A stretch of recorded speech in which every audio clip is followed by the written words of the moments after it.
Hello and happy Friday, ladies and gentlemen. Welcome to this week's episode of Breakfast with Boom. And yes, we're going to get a little salty today because, man, there is a lot to get into. Lina Khan just going off the hook, not taking no for an answer. And she's looking to still, after 41 countries have approved this deal, do something. And we're going to read some tweets from Larian that basically calls this a fool's mission. Listen, at this point, the millions of taxpayer dollars that are being thrown out the window, I wish they would throw into my account, because quite frankly, the frivolous attempt to stop this deal that has now been approved, folks, by 41 plus countries, and the CMA is right around the corner. I mean, I said this in a tweet, and I said this to my brothers here in the DM. When does somebody in big government that has the big boy pants say, you know, enough is enough? Now we need to stop this because now you're embarrassing us even more so than the 3 times that she was embarrassed on a public stage.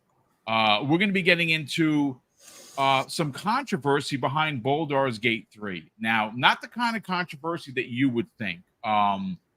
This is an amazing story. This is a team, and I keep saying small. Larian is not a small studio, and I just found that out. But regardless of the size of the studio, the industry has kind of pushed back on their success. And what we're going to do, and like I said, folks, understand, I normally will not do this.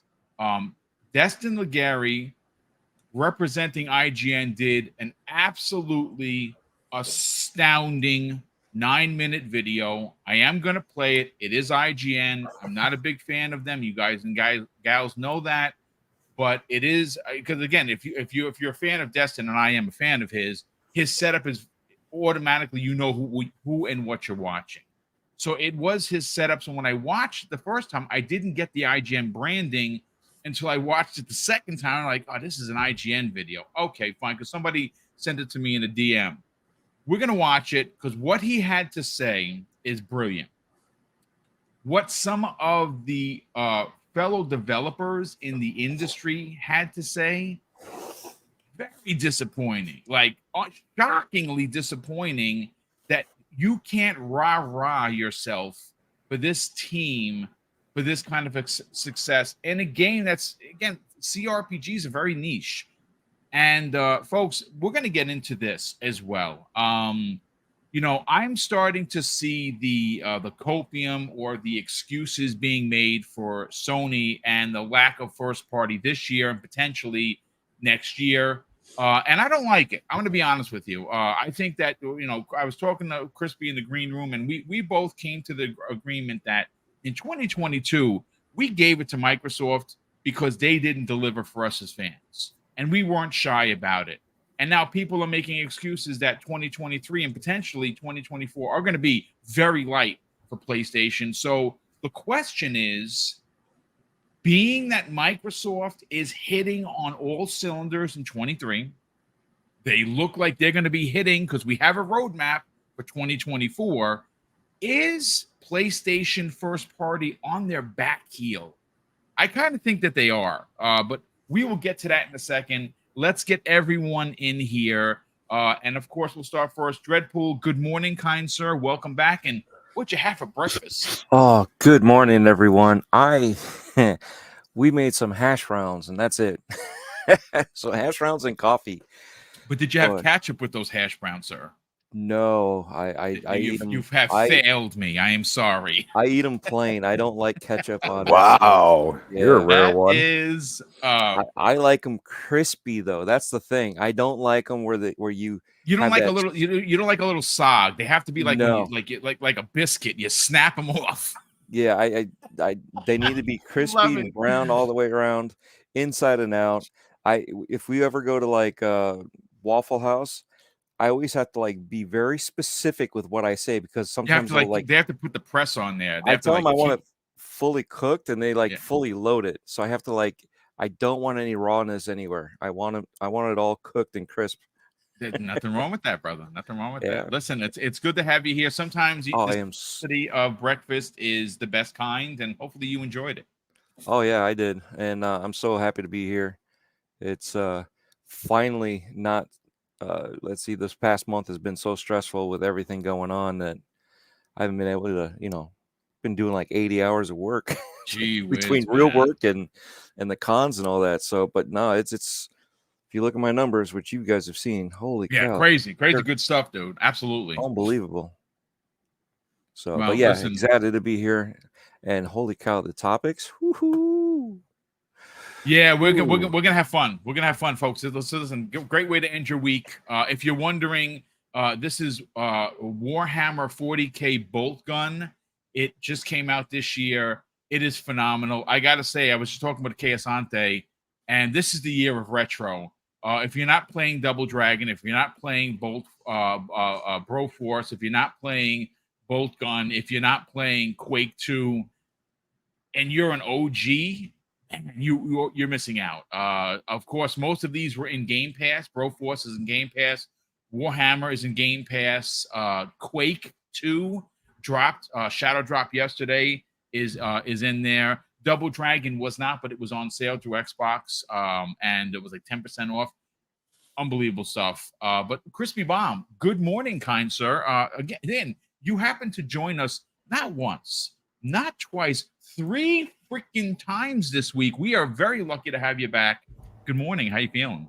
Oh, I'm feeling good. And you know what's the best part? We got different topics for every show, and that's what I love. I love that I could jump in and we have some new salt to get into. So it's going to be fun. But yeah, we got a lot to talk about. Let's get into it.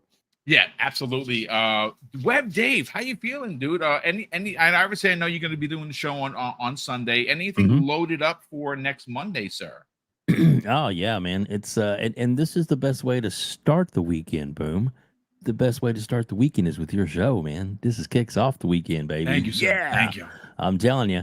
And yeah, so oh my gosh. Retri will not be on the show again this week. I got a special guest host coming in, which will be Silent Cypher filling in. But, That's yeah, a good we one. got a good show this week. With some great guests on, and so I'm looking forward to that. We got Dirk Griggity, and we also have he's awesome. He is amazing. And then we also have for the first time on that particular show, Gaming Forte is going to join us too. So awesome! Wow, what a pair of guests! Exactly, it's going to be a lot of powerful guests. Dustin is going to be, Dusty is going to be our guest. Our interview I got dropped on Monday. Nice, and next Monday. Paris Lily. Oh yeah. Oh wow, that's fantastic, brother. Awesome, that is a big get. Congratulations on that, Dave. Thanks, man. Excellent. That's a big one. Paris is great part of the community, great part of kind of funny. And for you to get that goes to show you that people appreciate the work that you're putting in. So well done, kind sir. Thanks, and last and no way least, Fuzzy Belvedere. How are you feeling, man? We have some questions that need to be asked about PlayStation Nation. Copium apparently has been subscribed to a lot of people. Oh yeah, no, I'm glad to be here with you guys. It's a awesome Friday morning. A lot of stuff to get into. The Twitter streets are their normal crazy self, but yeah, pretty pumped up because what do you call it? Starfield marketing is kicking off big time. Oh, dude, yeah, it is. Yeah, and Forza is right behind it. So, but it's also expensive. It's like $1,000. I like the share, but I'm gonna reach out to the company and see if maybe they want to, maybe they need a review. I could review the chair with this old back. We'll see. But you know what? Let's get into the LinaCon stuff. Obviously, more ridiculousness, and I'm going to bring up our DM where I had sent a lot of the stuff that comes away. And again, shout out to Post Up as well as Foss Patents for doing what they do, and that is covering this. Every time there's new information regarding, and I can't wait for this to be done. Honestly, folks, I'm so tired, just sick and tired of talking about it. I just want the ink dried so we can move on, not only to the next thing, but we can start working on what Xbox has in the chamber. According to Florian Muller, FOSS Patents on Twitter, the FTC has indeed filed under seal for now its opening brief with the United States Court of Appeals for the Ninth Circuit. It's nothing to worry about, according to Florian, but is a waste of government and party time as Microsoft and Activision get a chance to respond. He goes on to say the reason it doesn't matter is that the deal should normally close before the appeals court even holds a hearing, which at this point is going to be the earliest would be October.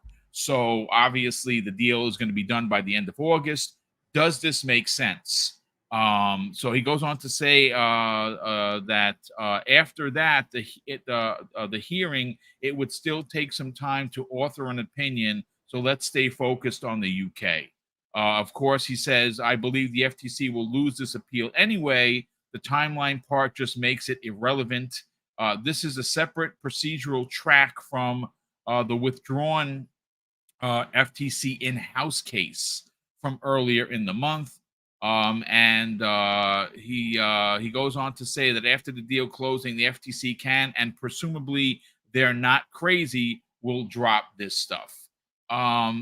Crispy, this, again, it's not a big topic. It did happen. We're going to spend, I don't know, maybe 30 minutes talking about it.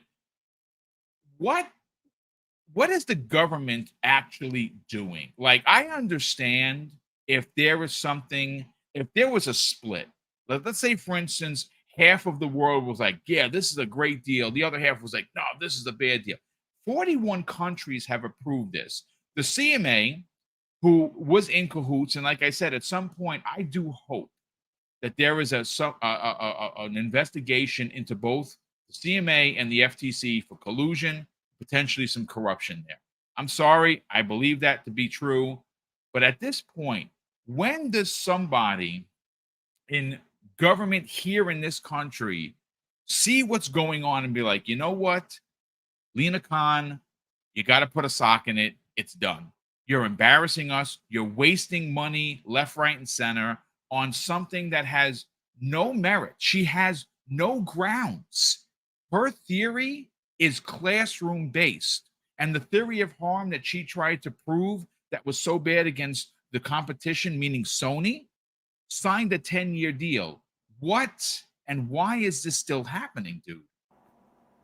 Can I just beat my head against my desk right now? Like, don't do that because we need you for the show. I can't believe this, Boom. Like, I can't, because at this point, the console harm is not there anymore.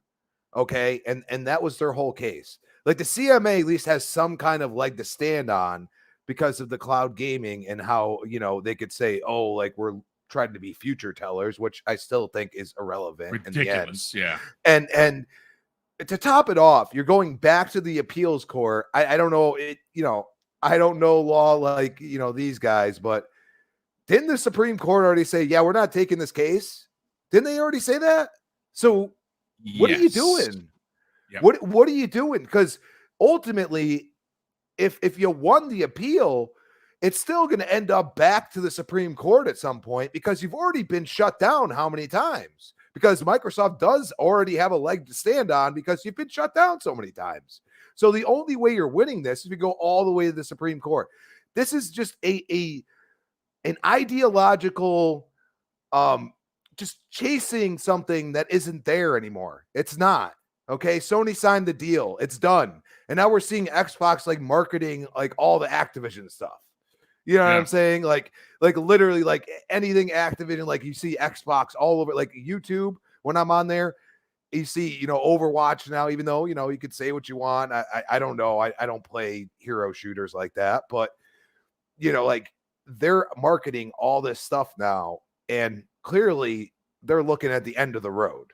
You know what I'm saying? And they probably have enough talks with the CMA that they know what should transpire, unless they do a 180 again, which you just never know with them. And that's where I'm like, I'm going to wait until it actually happens before I say, yes, this is done. You know what I'm saying? But the FTC, why are you spending our tax dollars like this?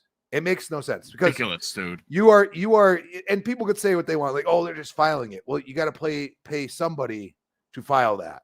Okay, who is a government, employee. Like, there's a point in time where, and here's the problem. Like, the ones that have called it out are on one side, and the ones that are sitting there silent are on the other, but they're not really disagreeing with the other side. So why not just join the other side? Because, can we go across party lines once in a while? Can we say this is just ridiculous? There is many other fights, like I've said many times before, that can be had.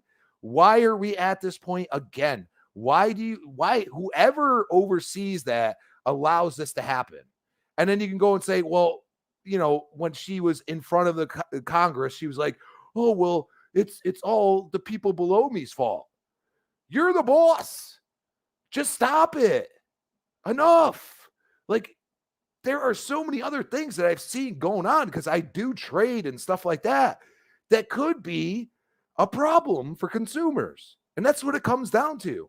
Oh, there's so many other cases, like real world things, like, I don't know, energy that's being like here in New Rochelle, it went up 20% for like Con Ed.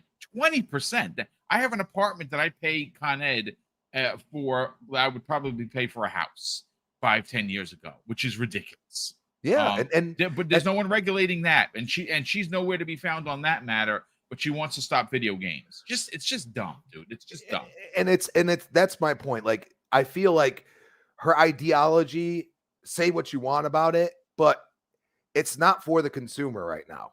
It doesn't look like that way. You can't even say like she's done anything, because, other than maybe dragging it out long enough for these smaller companies to say, oh, just the heck with it, we're done with it. Other than that, you haven't won anything. And if anything, you're focusing on the wrong things that are not affecting consumers right now. And I think if she wants to keep her job beyond her tenure, you're going to have to do something better than this. And right now it's just like, I'm just going to double down. It's really like, getting a little crazy here. Now you're doing the same thing over and over and over again. You're crazy. Okay. There's something wrong. All right. And that could be the whole agency itself, whatever she has left there after people have left because they're not agreeing with it. And that's the worst part. The people that probably had some pushback are now gone. And it's just, at this point, why take this fight even further, and waste taxpayer dollars? It makes absolutely no sense to me. And that's why I said I just want to beat my head against the desk, even though it was just, an analogy, but seriously. Yeah, absolutely. No, I mean, listen, obviously it is like beating your head against the desk. She didn't lose once. She didn't lose twice. She lost 3 times. She lost in the case to Judge Corley. She lost the appeal to Judge Corley to reverse the decision. And then she lost in the 9th district. So, like, what are we doing? And why isn't someone stopping her? Why isn't someone actually doing something? They're just letting her run wild. And it's crazy to me. Dave, let's talk about it. Obviously, we got this information again from both Post Up and Foss Patents. They don't feel that it's an issue. There's nothing to be concerned about, quite frankly, because the closest that she could actually get would be October, and this deal is going to be signed, sealed, and delivered at that point. But again, it's wasting money, dude. Like, what the F? She can't get out of her own way, man. It's ridiculous. Like you said, it's wasting time, wasting taxpayer monies, and she's just trying to keep at it. She's just trying to keep the narrative in place, because that's all she has. That's why she was put into place, was to squash big tech and to get them in line with the administration, and that's clearly all it was. And so it's a losing battle, and it is a waste. And somebody at Congress, they can rein her in, they can stop this, but I think they just want to let it slide right now, because she can't affect the deal. It's going to go through. There's nothing that she can do to stop it. It's practically done, and we should find out by the end of this week, no later than the 29th, that it's going to be next week, so we should say. That it's going to be completed and done, and there'll be either a round table or there'll be a really nice presentation maybe at Gamescom. So we'll see about that. But it's it's a waste of time, a total waste of time. And unfortunately, it's something we're talking about because it's been prominent for so long. But the part that affects it, the part that stops it, the part that has any effect over the overall completion of the deal, that's already passed, and there's nothing she can do to stop it. So why? Because she's just trying to stay relevant. She's just trying to stay in the headlines and trying to, continue with her mission. And she's not done. So whatever Microsoft goes for next, I'm sure she'll throw roadblocks in the way of that too. But we'll see. Yeah. Well, only time is going to tell. But at this point, before Microsoft makes any other big purchases, I don't see her even being there. I don't know how much gas she's got left in the tank after losing 4 merger cases and just completely going off the rails. Dredd, let's get your hot take on this. Again, not the biggest story of the show. We have 2 big ones that we are going to cover after this, but it was worth mentioning simply because it did make the rounds on the social media yesterday. Khan is no one in big government is quote unquote pulling her coattails, and maybe someone needs to, because at this point, what are we actually doing? Who is she actually protecting? Because it's funny, not until Judge Corley mentioned it, consumers were never a part of the conversation. I mean, isn't that the whole point of this of these regulatory bodies, to make sure that competition, but before competition, that the consumers aren't raked over the coal? She never mentioned it. She doesn't care. She actually, her thesis, which is probably what got her the position, was why that she doesn't like the fact that Amazon prices are too cheap. Like, what? So we should pay more. That's what you're implying. I don't know. Let's talk about it. Dredd, you're on mute, brother. Uh-oh. Sorry about that.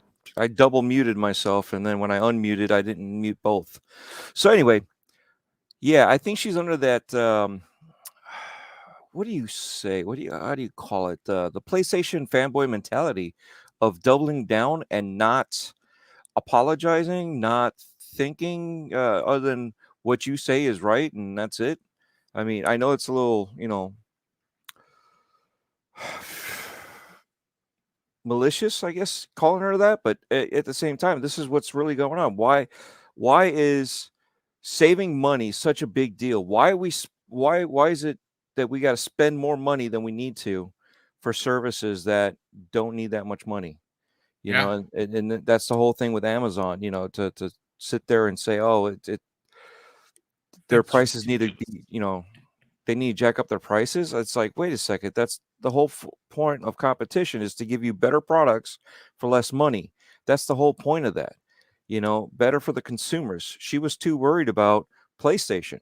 So again, is it the fanboy mentality? She's just going to double down, and I still don't understand why nobody's stepping up. And I think part of it is, like we've mentioned it before, is this political party BS of, my side, I stand up, I don't say nothing even if we're wrong, but your side, I'll stand up and fight even if you're right. You know what I mean? They cannot play nice together at all, and I think that's part of it, which is someone needs to put their foot down and just say, this is enough, because we're paying way too much money as taxpayers for this BS. Everybody else in the whole world has let it go. Even if there was some concessions, that's fine. I got no issues with that. But at the same time, it's like, why are we wasting this much time and money when there's much bigger deals going on? I mean, think about this. Right now in Florida, you're talking about a small house that you have to have multiple families living in, and they can barely afford it. You can't. What used to be about 3 and change for like a very sizable place is almost 7, 8 now. No, you're talking about $3,500 to rent a place. Wow, dude. Okay, that is $3,500. That's not even mortgage. Yeah, no thanks. Yeah, and rent used to be here typical $500 to $700. So you tell me, You know, and that was one person being able to afford a 2-bedroom to a 3-bedroom house on their own, you know, with one income. And now you have multiple families living together because nobody can afford it. And then they wonder why there's so much mental illness going on. Living is not easy with all these prices. And this is what we're going to waste our time and money on, as opposed to, I don't know, protecting the consumer, protecting their rights, our rights. So yeah, that's about it. I don't want to delve on this. No, you're absolutely right. Very, very similar to what Crispy had to say. There are so many other actual real world problems that are being ignored because of Call of Duty. Like, I mean, come on, it's frustrating, and it's even more frustrating the fact that no one actually says anything. Like, there's got to be somebody above her that's gonna be like, you know what, we have had enough of this. This rhetoric, or this foolhardy attempt to continue this path that has failed time and time and time again. And when you look at the rest of the world, like I said, this isn't a split decision. The rest of the world, 41 countries, and most of which, I think there's only one that has asked for concessions, and that was the EU. That's it. Everyone was like, yeah, nope, there is no competition problems here. You know, unbelievable. I got my best friend sleeping on a couch in the back room because he can't afford to go anywhere. Wow. You know, the rest of his family, wow. Literally, he can't afford to go anywhere, and he makes decent money. So I got him on the back couch just so he can get money saved up and figure out what's going on. Yeah, people don't understand. This man. is more important than fighting a video game merger. You see what I'm getting at? Yeah. Oh, I agree with you. I am literally living this situation where my mortgage, I already bought my house way back when it was low. So my mortgage is nothing compared to everybody else. Yeah, right. So it's smart. Not for me. It's to help my best friend out. And that's how bad it is. But you got people from California coming over here going, wow, that's so cheap because it was so expensive over there. California is ridiculously expensive. But that's the thing, is people are coming here going, wow, that is so cheap. And they're willing to pay the overpricing that they've done. And that's what, again, this is why I'm like, I can keep going on this. I don't want to keep going on it. But, you know, we're talking about video games versus what really matters. Hey, Boom, I just want to jump in real quick and just to put a nail in it. She is not going to stop until there is somebody else in office, and that's all there is to it, because that's her mandate. That's what she was brought in for to do. She doesn't care about any of the things we care about, and it's clear that they're not going to stop. And according to her boss is basically the president of the United States. That's who she's answering to, and he doesn't really give a crap about anything. It's a shame. It's a shame. It's a shame when the country is falling apart, and then we're worried about Call of Duty. It's just a shame overall that nobody else is stepping up. Nobody else is stepping up to say, "Hey, back off." But they can't. That's the thing. I mean, there are people in maybe not in a power position to fire her or to impeach her, and that's fine. But somebody. I mean, this is what the senators and this is what you have Congress for. There's got to be a group of people to be like, hey, listen, this is ridiculous. But listen, we don't want to talk politics. We're gonna move on to video games. Fuzzy, let's get your hot take on Lina Khan and the stupidity of the FTC's continued fight on something that literally is just a done deal. And worse that it's a done deal, Fuzzy, the fact that it has been approved in 41 countries. And 40 of the 41 said no concessions. What are we doing? It's like being tone deaf, basically. At this point, like you guys have said, it's going to continue until she's replaced or removed from that position. Doesn't look like that's going to happen anytime soon. I would think, and not to get political, but I would think with the elections coming up fairly soon, that would be something to kind of help with the optics. But they're probably focused on other things that they deem important in comparison, which don't necessarily jive with what really is important. Like you guys said, the cost of living has gone up dramatically over the past, 10 years, let's just say. And in the grand scheme of things, we're going to continue to waste taxpayer dollars. There's always going to be an avenue where government spending is like left unchecked, and it's frustrating and nauseating all at the same time. But like when it comes to how this will affect the deal, it's not. It just goes to show that they always teach you when you're a little guy. It's like, hey, don't be a sore loser, and it's like it's almost like sore losing, but that's not really what's driving her to do this. It's just I don't understand how there's this disconnect between how laws and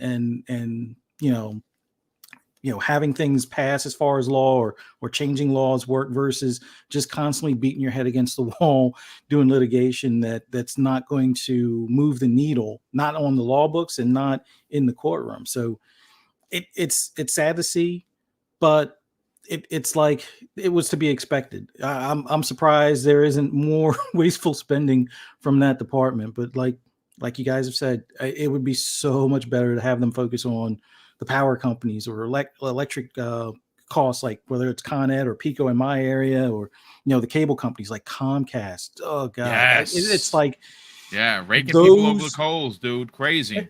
And while these are other expenses that aren't requirements or necessities, let's say, but they are draining the economy in a way where it's taking more disposable income off the table.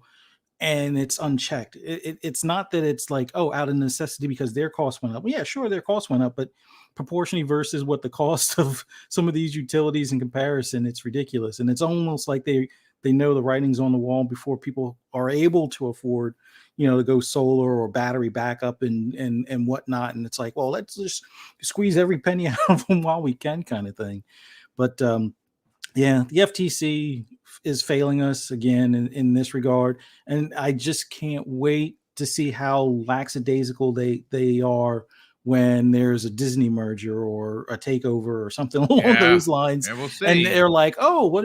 Oh, no, we'll focus on Microsoft instead of that because Disney doesn't matter, even though it'll narrow the playing field as far as subscription services and things like, not necessarily monopolies, but you don't want to have this superpower in the streaming and broadcast and movie and entertainment business, but they're going to completely ignore that when that comes to be and still focus on Call of Duty, which, like you said, the pretty much the rest of the world is like, yeah, no big deal. And somebody's playing the ostrich and sticking their head in the sand and just constantly just fighting the wrong fight. Let's just put it that way. Yeah. But I've rambled enough. No, it's fine. Listen, everyone had a fantastic opinion. This is one of those topics as you're kind of walking the razor's edge because we don't want to get into government because that's filthy and I can't stand politics. But it is a part of the conversation because of what happened yesterday. And again, it just goes to show that the left hand does not know what the right hand is doing. What I'm going to do, folks, is I'm going to pause the footage because I'm going to bring in that Destin. We're going to get into Baldur's Gate 3 and I've been a part of the industry for a very long time. Now, granted, I'm a content creator only for about 6 years, but I've been a gamer since '78. So, I say this all the time. I'm very privileged. I'm a very privileged person because I got a chance to see what gaming was with sticks and dots, moving it with a paddle to what we're playing now. And I feel very, very fortunate to have been able to have not only experience that, but actually have a couple of shows a week that we get a chance to talk about video games. Baldur's Gate 3 by Larian Studios has exploded on the scene. It has taken over the zeitgeist conversation of everything gaming. Now, again, if you follow me and that's not my type of game, but that does not mean that I cannot give it the credit where credit is due because this is moving mountains, and the team the team's size shouldn't matter. They're not the biggest team. They're not the smallest team. They're kind of like in the middle. What they have been able to do is potentially change the ideology of how RPGs are made. And there are a lot of, and again, if this is coming from the community, I'm disappointed, but then I understand it. But it's not. It's actually coming from fellow developers in their community, which is what makes it worse. Like I said, bear with us, because obviously I'm going to let the video play. I don't think I'm going to get a strike because it's fair use. But I do want to let you hear what Destin had to say, and then we'll pause it. We'll give our take, and we'll watch the video, and then of course we're going to get into whether or not PlayStation, Jim Ryan's PlayStation's on their back foot. I think that they are, for a lot of reasons. I think that anyone making excuses that one AAA game is enough per year is lying. And I think that anyone that saw that June show and said, "Hey, this was the fake show, that they have one in the wings that's going to blow us away. It's going to be the year of dreams." I'm here to tell you that has been debunked, and you're stupid if you're going to keep running that narrative. Ask for better. The same way that many PlayStation gamers and trolls said you Xbox, you should ask for better. Well, we did, and now we're getting it. And now we can flip the coin and say, hey, why don't you ask for better? Because now I'm starting to see the excuses on the socials. Oh, well, their games, they're 200 million. They take a lot longer. And when they come out, they're bangers. So, we could wait, and it's okay to not have a lot of games plus whatever. Listen, if that works for you, that works for you. But sprinkle the same salt. That's what I'm going to say. But let's pause this footage. Let me get this video from Destin on the screen. It's actually quite good. And like I said, for me personally, I'm very disappointed with a lot of the development community. It's quite shocking. So let me just share this screen. Here we go. Here. Okay, let me play it. Here you go, folks. This is Destin Legarie of IGN. Is taking the internet by storm. At its peak, a whopping 800,000 plus concurrent players were playing this weekend, catapulting it to the number 8 most played of all time spot. The gaming community has sung its praises, and it's incredibly refreshing to play a feature-complete game of this caliber on day one. But AAA game developers want you to know that this is rockstar level nonsense for scope, that it's foolhardy to set expectations higher, and Baldur's Gate 3 should not be used as a raised standard to RPGs going forward. Why was the first response to defend the current state of AAA gaming as opposed to saying, hey, maybe we can learn a thing or two from Baldur's Gate 3 and make our game better for our customers? This all kicked off way back on July 8th, a lifetime ago by internet standards, I know, when a writer and BAFTA nominee, Xavier Nelson, took to Twitter to express concerns about Baldur's Gate 3, namely that fans would use Baldur's Gate 3 to apply criticism or a raised standard to RPGs going forward. My rebuttal is, why shouldn't customers have raised standards? Taking it a step further, why shouldn't some AAA developers raise their own standards?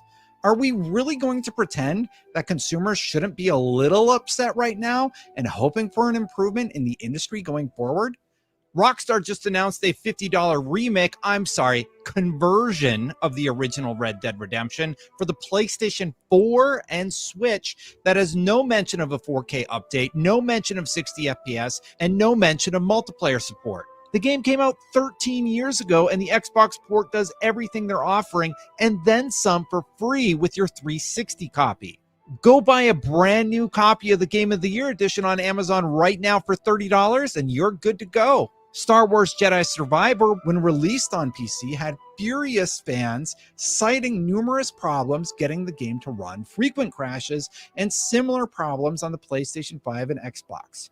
EA apologized and is still working to fix the issues.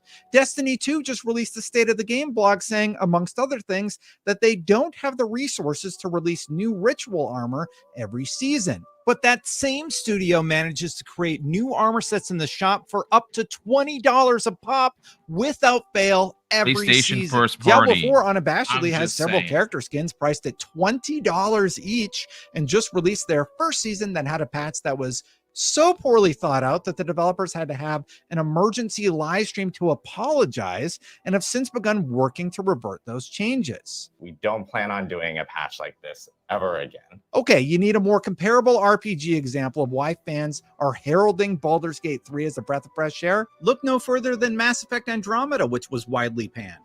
Sorry, my face is tired from dealing with everything. Or Cyberpunk 2077 that made promises about last-gen game consoles that it couldn't keep. It took CDPR almost a year to get that all sorted out. I'll make this as clear as possible to contextualize how fans are feeling. It feels like money has become more important than the core experience for fans. That's why Elden Ring, Baldur's Gate 3, and even The Legend of Zelda Tears of the Kingdom are being widely celebrated. So what is up with the excuses? A game came along that is amazing, is selling well, is being praised by developers and fans alike, and the response is, well, we can't do that. Well, sweet. If that doesn't get me hyped for Mass Effect 4, I don't know what will. Xavier's tweet was well-intentioned, and he went on to add a lot of important context, but I think it misses the perspective of the consumer. We don't know anything about game design or how hard it is. We just know that Destiny is deleting hundreds of dollars worth of expansions when they feel like it, that Diablo is constantly reminding us to buy skins in their store, and most PC ports have been abysmal lately.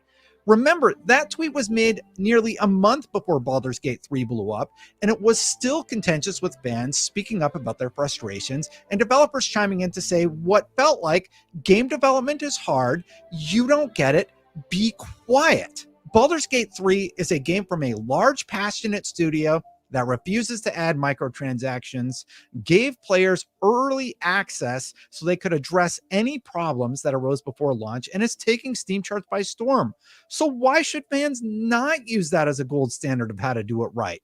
And why would a AAA studio not look at it and say, hey, maybe cramming microtransactions into our game isn't a good look?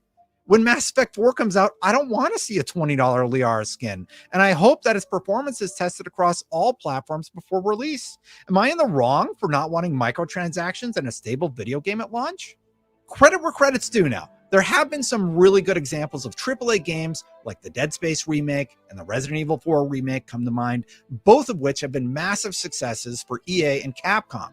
Vampire Survivors came along and took the internet by storm last year. Do I need to bring up Elden Ring again?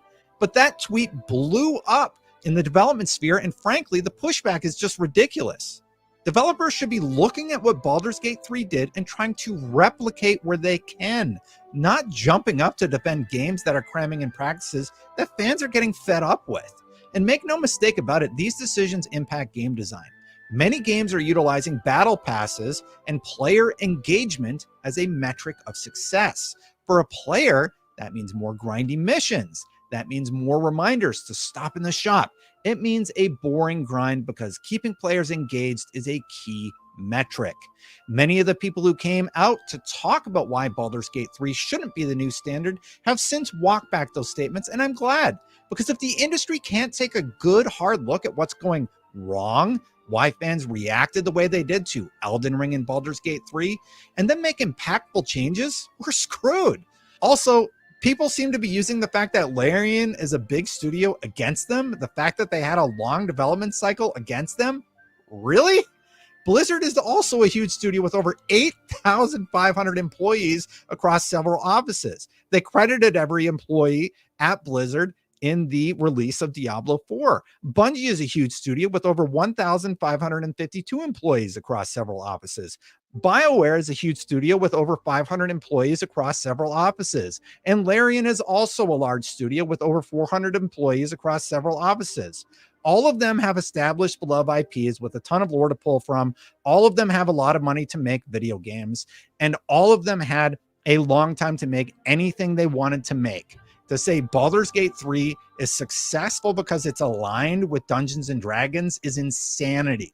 You think 800,000 Steam players are playing a game called Baldur's Gate 3 because of Dungeons and Dragons? No, it's clearly gone far beyond that audience.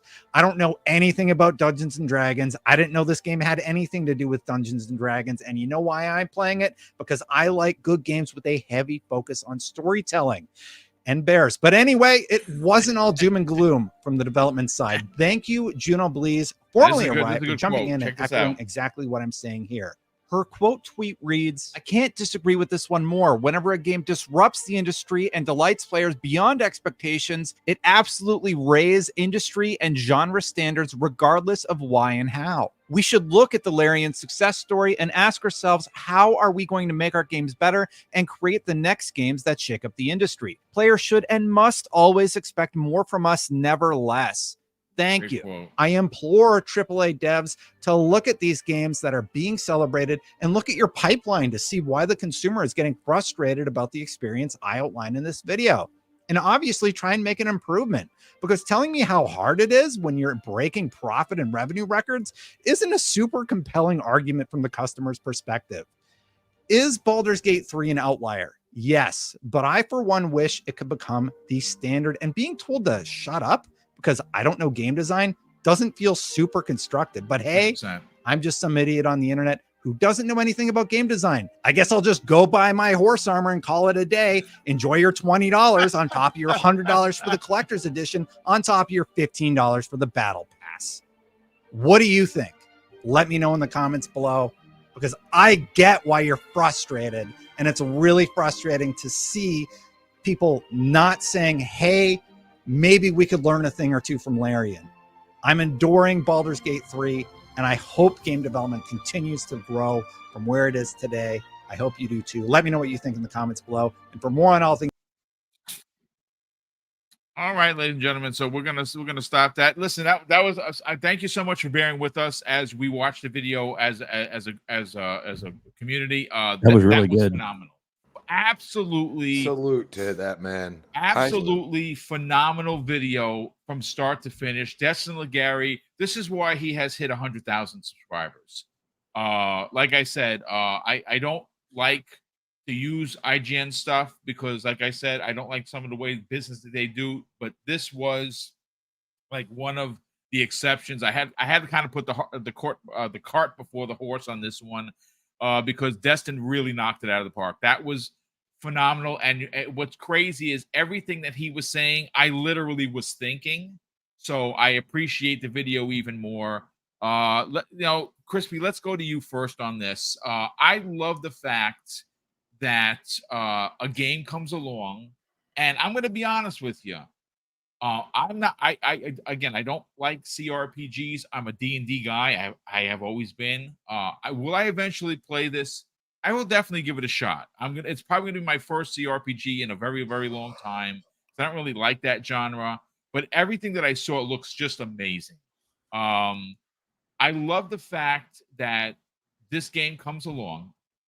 It changes the grasp of what the AAA developer is doing, and says, yes, a team of 400 can do some different things. We're going to release our game. It's not going to have a season pass. It's not going to have DLC. Not DLC, microtransactions. The game is what we want people to enjoy the game. You're getting everything in the game. Very hard to do that. But if the game is good, it's going to sell copies. And if it sells copies, that is how you're going to make your money on this, and not the traditional way of raking people over the coals by making us buy like $20 skins. Now, I get it for something like Diablo. I would not subscribe to that. I know a lot of people like that game. I didn't know the skins were $20. That to me is egregious. $20 for a skin. Yikes. Let's talk about it, Crispy. I mean, this is where I go and say, like, that's why I love his content, because like he posted it within I think IGN's trying to save face and be like, well, we do have a figurehead that actually has a head on his shoulders. That's not like this console warrior that says, I will call out everybody. I don't care. And that's where us Xbox guys, we say enough's enough. You ain't doing enough for us. Like, I've done it with Gears. Many people, including yourself, have done it with Halo and said there's not enough content. And what starts happening? They start doing something about it because they listen. And this is what he's calling out, that these devs are like, oh, we're not going to listen. No, you're going to listen. You know why? Because if we don't want to buy your game, we're not going to. I'm going to tell you right now, Jedi Fallen Order was a gem, right?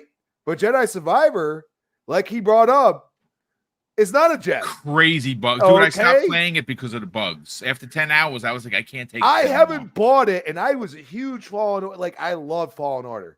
I have not bought it because they pushed this game out too fast.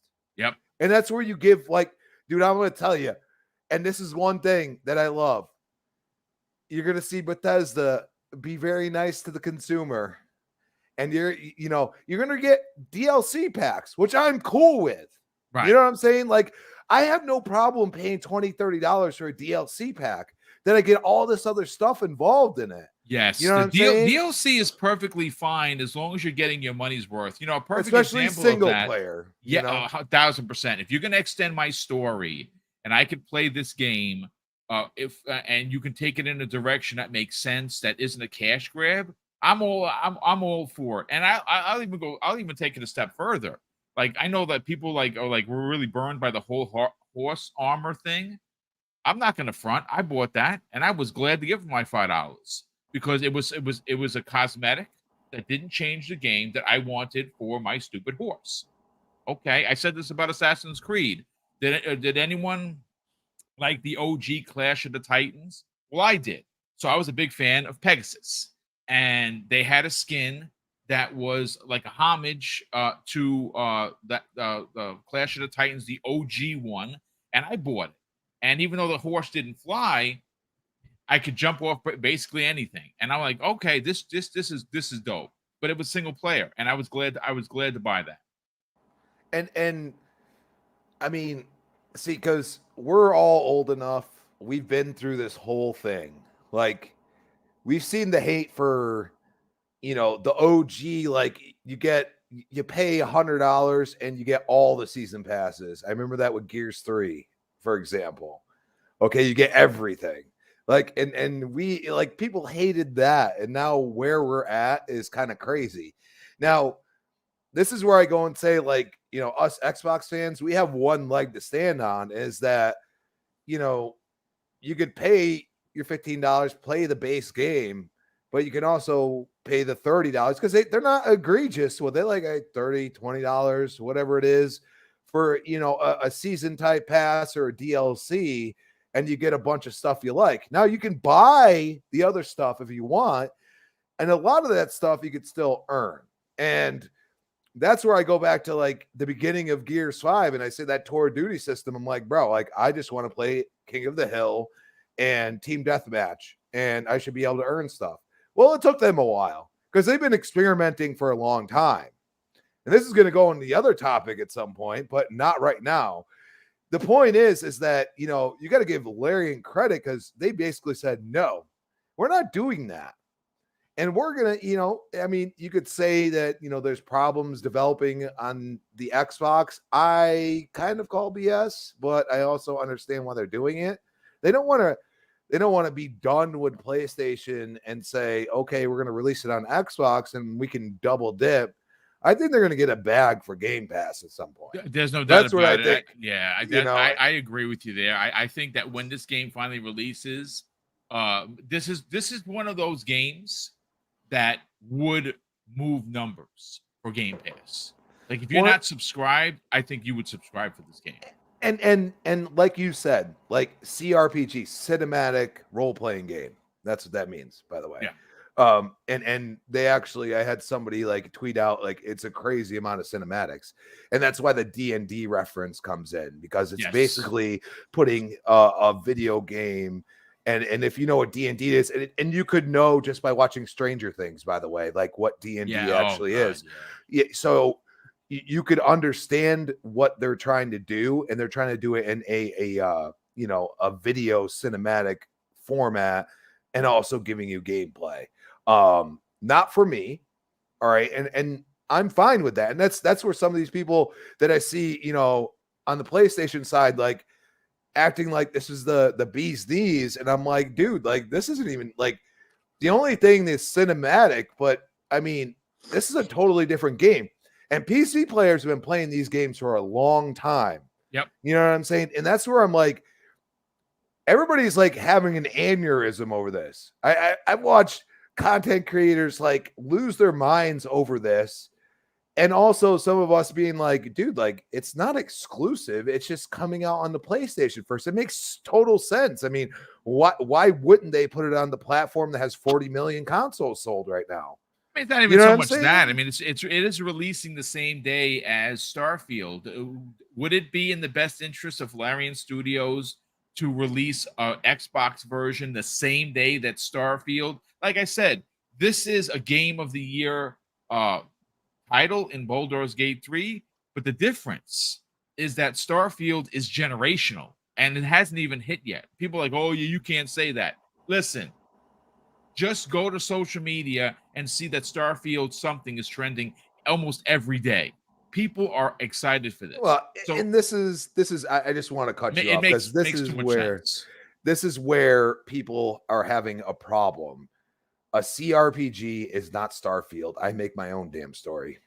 Yeah. And yes, there are layers that, interject into that story, but it's still my choices that affect that story. And that is the difference. And that's what I consider a role-playing game. Yes, you could probably do that and have different cinematics. No, I'm going all out. Like I'm gonna find every darn thing in the entire universe of Starfield. Like I am such a completionist when it comes to it. But the one thing that this game has that Fallout didn't is I know America. I know how far we can go. We're only allowed to go. This is giving me unlimited possibilities. This is going to be a problem for me. I'm not going to know what to do with myself. And that's where I say I give them credit for saying, you know what? Like, we are not going to do that. Like, they probably have a port that probably could be released, but they also don't want to release something that's not, in a good playing state compared to their PC counterpart. Because that's where I go and say, they really don't have an Xbox, version when they built it on PC and they're releasing it on PlayStation. That's where I'm like, I don't know. But I understand the stagger because they're not trying to give you microtransactions and all these other things. They have to, solidify this game over like a year or two because they spent, their time and effort and that's how they're developing, but they're not trying to drag you over the coals with a bunch of microtransactions. And you should appreciate that, like Destin. You should appreciate that. And some devs need to start thinking about that. Like you could say what you want about Halo Infinite, but there's a free to play multiplayer. So, how long has the longevity been for Fortnite? Or even PUBG. I mean, people think people don't play PUBG. They still play PUBG. There's a whole group. There's a whole group I have on Facebook, like 150,000 people that play PUBG on a regular basis. Like, and that's where you say, like, you bought in the beginning, the $30, you get to play it. Now, if you want those skins, you could earn them. It takes a lot longer, or you could buy them. Yeah. You know what I mean? How about Rocket League? That game's been relevant forever. You know what I'm saying? Still is. So the price of nothing to get into it, to get involved, allows you to say, okay, like there's Game Pass perks, and that's something that Xbox does very well. Like, hey, like I got a skin in Rocket League that's from Gears. You know what I'm saying? Like, those are cool things. You know what I mean? And at the same time, I don't have to sit there and be like, oh, do I really want to pay $10 for this stupid skin? You know what I'm saying? Like, it's kind of cool, but I can't justify it. Well, I don't have to because it just shows up all of a sudden, and you just got to keep playing it, and that's where the engagement is involved. And Baldur's Gate's deciding, okay, like they're probably going to have a DLC or something at some point. They can have a longevity to this game and justify the means by just saying, okay, like we have this huge engagement on Steam.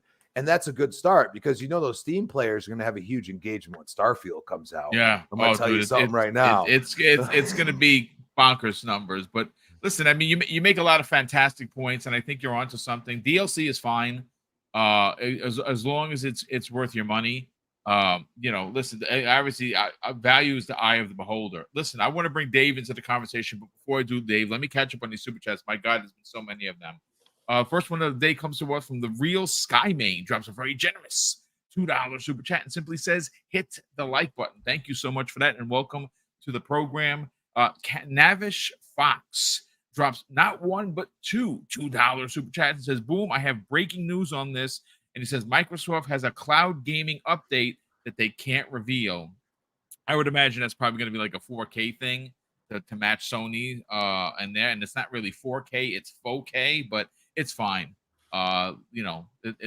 Listen, I'm glad Sony and their players can now play on the cloud. That's something that they fought against during the ABK deal, but now all of a sudden Sony is on board. It's just ridiculous. That's why they're a bunch of liars.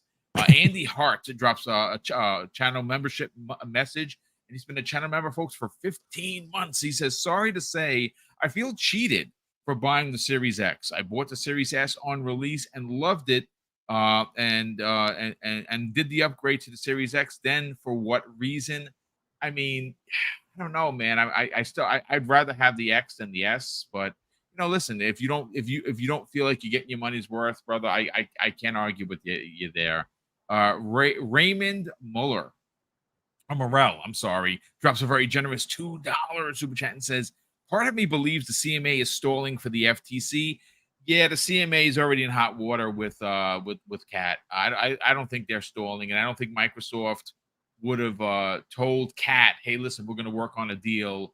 Can we pull this back, if they didn't trust them and what they were saying? Because any shenanigans, they're just gonna be moved out of the equation. Andy Hart drops a very generous £5 super chat and says, heard a rumor. Tim Dog saying Samsung Starfield advert good. No need for console. Why the F buy the Series X? Microsoft not even promoting Series. Yeah, that's not that. It's not that you don't need a console. There is a deal. They have a Samsung hub on the new TVs that allow you to play over the cloud. So, I mean, listen, traditional hardware you're always going to need. It's not going to Starfield on your TV without a console is going to play like a game on your TV. So some people say that there's no difference. I know Danny Pena had made mention of it when he tried it. He said that he couldn't even tell the difference. It's just to get the casual audience in there. Traditional hardware is always going to still be a thing. I'm always buying a console. I always want the console under my TV, regardless of what my TV can do. We also have Eternal Shaddai, just a very generous $2 super chat, and says, good morning, everyone in chat. Great show. Thank you so much, brother, and thank you for the generosity as always. The Dusty Uno, who's been a channel member for 10 months, says, happy Friday, Boom and panel. Starfield is upon us, and soon Khan will be behind us. Much love, everyone, brother. Thank you so much for that. And yes, she will indeed be behind us. Andy Hart drops an additional £5 super chat and says, does the panel think a 4070 card will get us through this generation and beyond, since it's a nice pre-build for 1400 UK sterling that has an RTX? A 4070 is good, dude. Like, I mean, obviously, is anything in PC really future proof? I can't say. You say the generation. I mean, that's the rest of the generation's another 5 years. I don't know. I mean, the 5 series or the 5000 series, I would imagine, is going to come out next year. But a 4070 is good. At least 3 series worth out of that. So by the time they start talking about like a 7080, that's right, when you're going to have to start turning some of the stuff down. So you may not be able to do the current generation of ray tracing at that point, but at that point you would have definitely gotten your money's worth out of it. Okay, there you go. So there you go. Somebody that actually knows. Thank you so much for that. It's also going to depend on the game's optimization. I mean, we've already seen 4090s crawl because of bad optimization on games. That's true. That is very true. Yeah. For the most part, you're going to be fine. It's just flipping down the settings a little bit as you go, as it ages. But other than that, it'll last, like Fuzzy said, it'll last you for quite some time. So you'll get your money's worth. Yeah, well, I mean, at 4070, I think it's good. That's and a pre-built, that's not bad price at all. Thanaros drops a very generous $5 super chat and says, Destin had a point, but games with a $200 million budget can't take that many risks. Too much money on the line. I mean, that is true. I would imagine a $200 million game is you really can't take risks on that. But if you're spending $200 million on the game, you probably should know what you're building. I mean, at least I would hope so. Navish Fox drops an additional $2 super chats. Since in the first one, he says these developers are giving too many cop-outs. Indeed, that I agree. So did you know microtransactions is Bungie? There, I don't know about the microtransactions so much. Is it a Bungie thing? But I know everyone's doing it. And he says Bungie was in charge of Call of Duty under Activision. I did not know. I thought that Call of Duty was head of Call of Duty. But I mean, maybe you know more than I do. 80s cartoons villain. What a name, dude. Fantastic name. Drops a very generous $5 super chat and says, hi, guys. Just wanted to say that CRPG historically stood for computer role-playing games and then later classic role-playing games. Indeed, I did not know that. And Pragmatic Eagle. What's up, brother? Welcome back. He is, wow, he's been a channel member, folks, for 46 months. My goodness. Thank you for the generosity, as always. He says, hit the like button, folks. Great conversation thus far for the panel. Hashtag Gamers Unite. Hashtag Be Happy. Indeed, people should be happy. Hey, Boom. Dave. Before you get to me, I just want to say that Navish Fox also gifted a Double Barrel Gaming membership. Oh, brother, thank you. That's very, very generous and kind of you, bro. Thank you so much for the gifted subscription to Double Barrel Gaming. It is greatly appreciated. Dave, let's talk about this Destin Legarie video. He had a lot of great things to say. I really enjoyed it. And I've watched it 3 times because I took a bunch of notes for the first 2 times, and obviously I watched it with you folks live on the air. I thought it was very well thought out, very well done, as he's known for.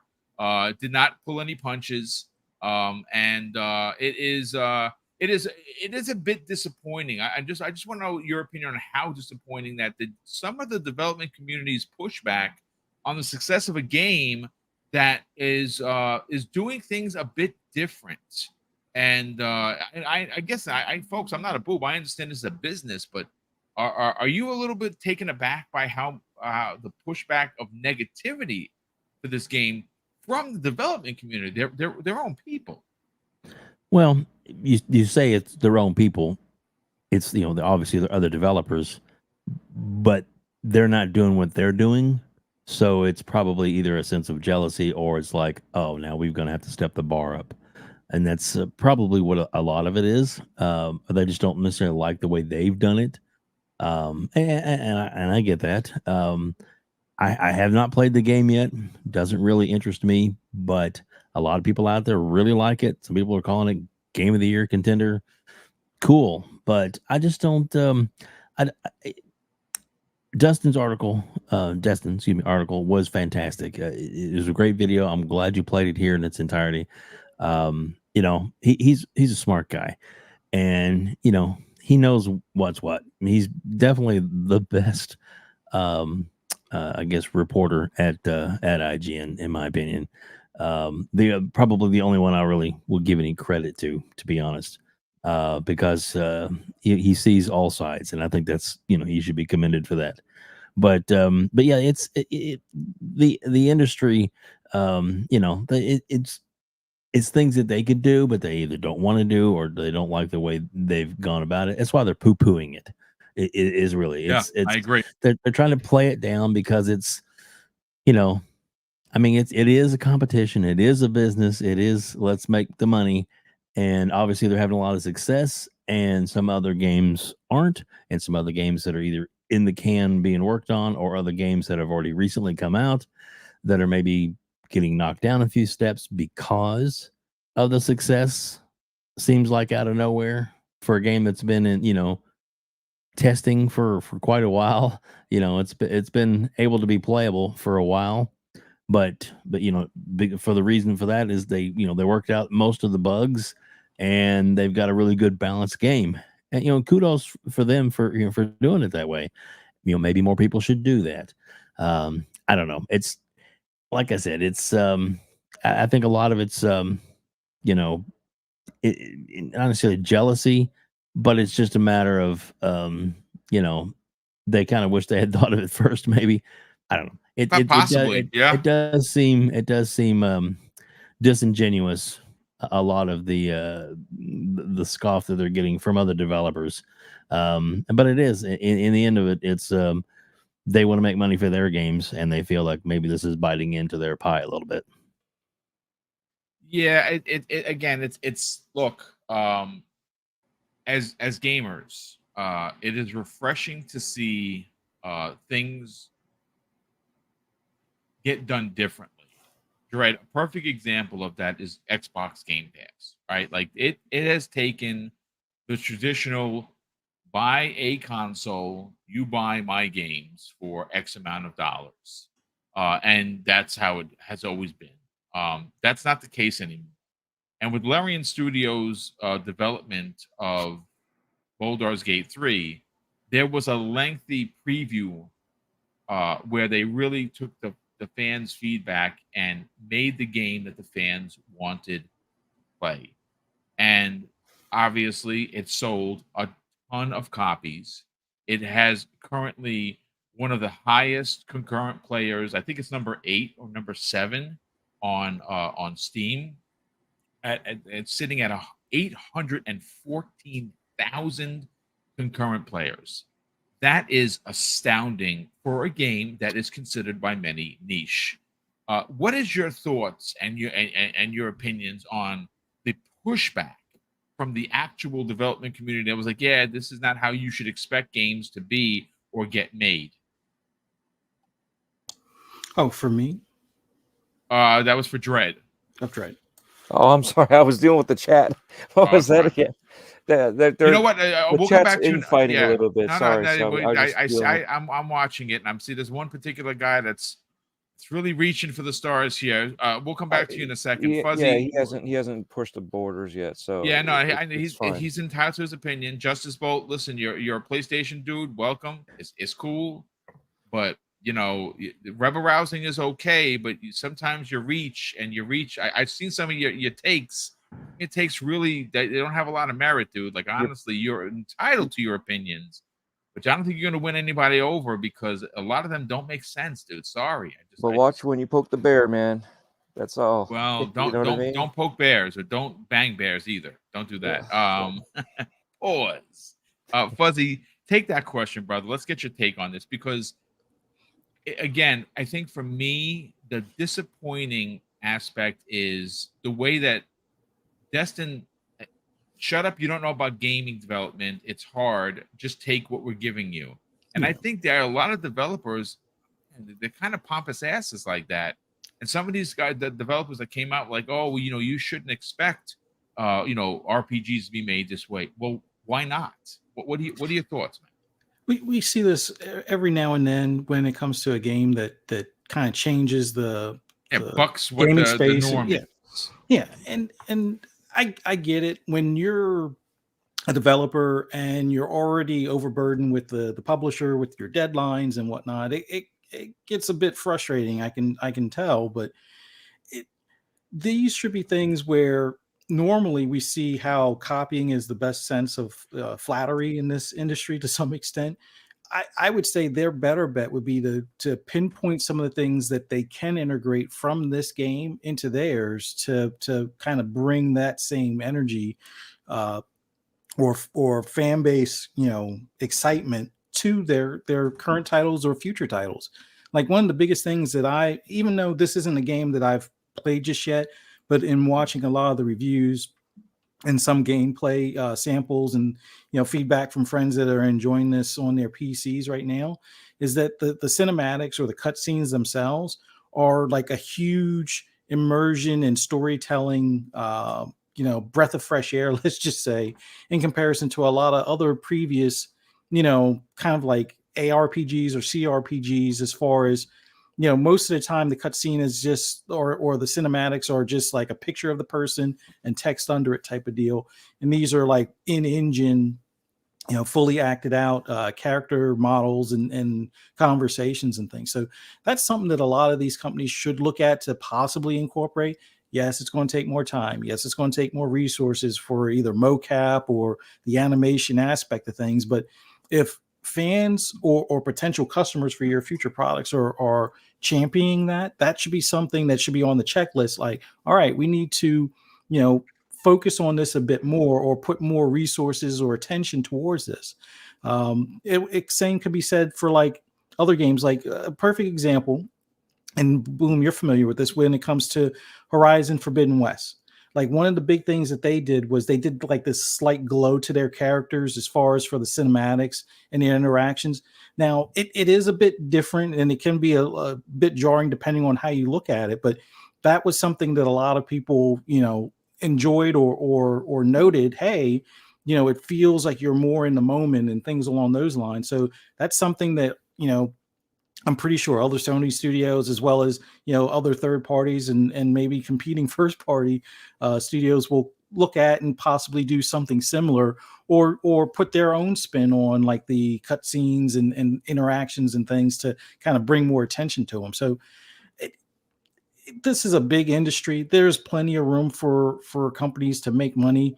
I just like it when there's one that kind of goes against the grain and makes the game and doesn't fill it with a whole bunch of microtransactions. Now, microtransactions, sure, you don't have to buy them. And most of them are just cosmetic, but now where you're paying $20 for a skin just seems a bit on the high side in comparison. Like $5 for a skin, it's almost like a no thought behind it kind of buy. But when it's $20 and that's like either a fifth or in some cases half of what the game costs, it will at least make me pause as far as like, why do they put all the best skins in the store for $20, and then the ones that you can get by grinding several hours are like, it looks like you're wearing like bum clothes or something in the game. But I wish devs were more on board with expanding or growing or innovating the industry as far as how the fans respond to games and things like that. Eventually, yes, we'll see more of the stuff like what we see in Elden Ring and in Baldur's Gate and other games, but I just wish they weren't, or at least the ones that are vocal on social media won't as, I guess, abrupt or like nonchalant about how it comes across more like envy to some extent or frustration. But I do. They just absolutely need to agree. kind of fix their own game and focus on what makes their fan base, really enjoy their products. And that's ultimately what all of these studios and publishers should be focused on. I don't know, man. Maybe I'm small-minded. I thought something like this should be celebrated, and it is, granted, it's celebrated by gaming media, which is great, surprisingly, and of course the players, the consumers. That's us. Disappointing though to see the pushback from developers telling us that you shouldn't expect development to be like this. Well, why not? Why the H not? Dread, let's get your hot take on the Destin Legarie video. I think he hit a lot of high points. Quite enjoyed it. What are your ultimate takes on Baldur's Gate 3's development and what could be expected moving forward for other potential RPGs? Should anyone take a cue from this? Okay, I got to talk about the very end where he's like flipping out the wrist. Did anybody else see Spider-Man, like the webs coming out of his wrist there when he was talking at the very end? Because I saw that, I was dying. I was like, oh, I see somebody doing some sort of 3D effects with that little last spot, like as he's throwing them out there. No, but seriously, he did say everything, and like literally everything that came out of his mouth in this video was perfect. You cannot say anything bad about it. Everything he said was 100% factual. Everything that we were thinking, everything that needed to be said. I mean, it was a perfect speech in that video, right? So everything was 100% accurate with what it needs to be. Now, at the same time, yet again, yes, I understand some devs can't handle it because they're looking at a monetization, because they have to live. They're looking at, look, I got to figure out how to feed everybody. I got to figure out how to, pay these people so that way they can feed their families. I understand that part of it. But when you do something right, and this is something, again, didn't we just discuss about, competition? how to do things better for cheaper, this is one of those moments that you're building a game that they've done. I mean, they've been working on this game for a long time, so it's not like they just popped it out just yesterday and said, hey, you know what, let's build this game and here we go, and we got the rights to this. No, they've been working on it for quite some time. They figured out their game plan. They figured out how they're going to do it. It is a huge, massive game. They've one up themselves. They've one up the industry. And when the industry fights back like that, you got to wonder who these people are when they're fighting back. Are they, I don't know, the middle management people that, when it comes to corporate, middle management are the ones that hound the numbers to the little people and to, you know, everybody else? Because that's all I hear from usual middle management is like, your numbers are bad. You know, you need to do more. You need to do this. And it's like, wait a second. How are my numbers bad when I'm leading in profit? You know what I'm saying? So when you have something like that, you kind of have to question who these people are and why they're saying something like this. I understand. Yes, microtransactions. Look at Call of Duty. Look at Madden. Look at a lot of these other games that year after year pump games out that have minimal upgrades from the last version of it, right? And they pump out all these microtransactions. They make more money on their microtransactions than the initial sale of the game. And I've said how many times before, if you're going to do that, then just give me a platform and upgrade them, you know, annually like you want with those minimal transactions, but don't make me pay for a whole new game, you know, $60, $70 game for a minimal upgrade. You know, and you mean like the Last of Us 2 remastered that's going to be releasing in 2023? Yeah, that too. Yeah, stuff like that. You know, and that's why, you know, when it comes to sports games, that's the biggest one. Call of Duty is the next biggest one that I don't like paying for a new game when you haven't done much. It's just the same old, but yet I'm buying a whole new game. But yet, oh, well, we got these microtransactions here. We got this season pass here. We got that season pass there. So nickel and diming is annoying. It absolutely is. And I blame Boom for this one. You bought that's that right, horse I bought the armor. horse armor all those Shame years ago. on you for buying something that made you happy. You know what I mean? And that's the worst part, right? Little things like that should not have caused the industry to go into this part of the overboard of charging every little detail. I mean, pretty soon they're, you know, don't blame me on this one. I've heard it before, but pretty soon they're going to charge you for playing time. You know what I mean? This is the rate we're going. I mean, well, we were doing that back in the arcades. 80 hours this week, $5,000. They're gonna go. Well, we're using the arcade theory of quarter dropping. You know what I mean? But no, but this is what I'm getting at. This is when you go overboard and you put the next thing and you're like, how can we one up this and make more money? What did they do? They didn't do that. They said, how can we one up the industry and make a groundbreaking game, right?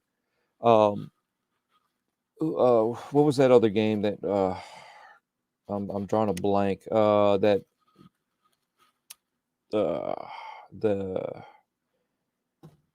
Drawing a blank on the game now, but it was like game of the year. Elden Ring. Elden Ring. Yes, thank you. Elden Ring. What did they do? They doubled down on how they make games, right? This is not the game that most people would play. This is not a game for casuals. Oh, dude, this they game is doubled down. Did they not? Yeah. They didn't say, you know what? Everybody's complaining that we want to make this more accessible for more gamers. What did I say? Let them be creative. Let them make their art, right? Yep. They made their art. They didn't make it more accessible, but guess what? They made it the way that they wanted to, and they didn't bend the knee to anybody else on how to make their game. And look at what happened. Same thing here. This is going to be the same thing. I'm not saying it's going to be game of the year, but it's going to be in the running for sure. Like, definitely. I mean, like I said, I don't know what the 6 nominees are going to be, or if they're going to have to make a bigger pool Baldur's Gate 3 is going to be there. Zelda's going to be there. Hogwarts is probably going to be there. Starfield is going to be there. I don't know if Jedi Fallen Order, Survivor gets in there. It might. I mean, if the bugs hold that out or not, but those are those. You notice the trend here, though, when it comes to games, RPG. This is RPG, right? Yeah. Now we have sports games that are RPG. Now we have shooters that are RPG. Now you know what I'm saying? RPG is going into every little detail of a game that's not altering what that game is. It's just adding and enhancing. What is this doing? This is doing the exact same thing. It's adding and enhancing an already a system that's in place with the mechanics of Dungeons and Dragons, and it's staying true to what it is. That's not making a difference there, but it's those little details like that. Microtransactions are not there yet. Don't forget, there could be something down the line, but as of right now, it is not planned, and that's the way we need to look at it. Not games, Redfall, that do not come out polished at the very end. That what was it? The latest Star Wars one. I bought the damn game and I've yet to even turn it on to play it because it's so. Yeah, you know what you're better for? It's wait for them to fix it because it was bad, dude. Like I was enjoying it, and these bugs just were awful. But that's what I'm getting at. It's like you're gonna complain, but yet you're not putting any effort in, right? And I understand. It's not always the devs. It's not always lazy devs. It's management that's pushing them to hurry up and get it out. They want to make as much money as possible, little loss as possible. So I understand it's not all one way or the other. There's a lot of grayscale that we do not see because it just is when it comes to businesses. There's so much more that you do not see that we don't know. So we can't just blame it on one thing, one group of people. There's many different facets as to why this is happening. But the problem is, as a culmination, Larian Studios did what? Oh, they put out a game without all this extra fluff that you got to pay for, right? So you got to commend them on that. And the same thing with Destin and Legarie for calling it out that they, that these other studios are crying, and now they had to walk it back, so it's like, yeah, because we called you out on it. So that's listen, again, a powerful topic. Again, I'm glad everyone enjoyed. I see a lot of the commentary that you enjoyed the video as much as we did. Probably some of Destin's best work. Honestly, it was very, very heartfelt, very thorough in his delivery, and I agree 1,000%. Like I said, I've watched it numerous times and quite enjoyed it. But folks, we want to get into what is going to be a trigger point for some people. We're going to talk some negativity about Sony, and they have earned the smoke. The truth of the matter is that in 2023, they have delivered a couple of console exclusives through partnerships with Square, one of which, Forspoken, was terrible. Final Fantasy 16, very good apparently. A lot of people really enjoying it. It is very untraditional in its way of approach, that is very Devil May Cry-esque, which sounds great to me. But their only first-party game is Spider-Man 2, and again, that is going to be great. There's no doubt about it. It's going to be, it's going to sell a lot of copies, but it's only one game, and it's coming out at the end of the year. Now, this comes on the heels of a very, and I mean absolutely appalling June show. Anyone that walked away from the Sony show and didn't have concern for your first party, you are lying to yourself. That show, Crispy, was awful. And now we have their Q1 financials that have been made public, and it has been confirmed by numerous sources, as well as the document that I had on Prime Time, that they are going to have significant delays to first party, even moving out from the first half of 2024 into the late second half of 2024, even into 2025. So the question is, now that you see Microsoft is hitting on all cylinders, if we get nothing else, which would be ridiculous considering how many games are in development for Microsoft's first party, Hellblade and Avowed will be your bookends. Anything in the middle is going to be a bonus. Hellblade should be first half. Avowed should be second half. I don't know what else we get, because I think we could get the steampunk game in next year as well. And maybe a few other Revolution. Yes, Clockwork Revolution. Is Sony, the question is very simple. The answer, though, I think is going to be very perplexing. Is PlayStation Studios, their first party, the ones that make the bangers that everyone is, always, shouting to the rooftops about, are they on their back foot now, dude? Because look, Jim Ryan's PlayStation is not Sean Layden's PlayStation. Sean Layden's PlayStation was first party bangers. Not so much for Jim Ryan. He wants to make money. He wants to make money for investors. That's why they invested in a dozen gas games, which, to be honest with you, are probably all going to fail. They don't have a SOCOM in development, from what we understand. They don't have Factions 2 in development because it was a steaming pile of you-know-what, thanks to Bungie. So what do they have? I don't know, dude. I think that first party for PlayStation looks bleak, not only for 2023, dude, for 2024. Let's talk about it. Well, I mean, this is where the competition thing comes into fruition. You got to look at it and say, Xbox decided to stay on their lane and give us single player, multiplayer experiences. Yep. Both in one game. Like, yes, in some points they've separated them, like Halo Infinite, in a way. You know what I'm saying? But at the end of the day, like, I haven't heard anybody trash Halo Infinite's single player experience.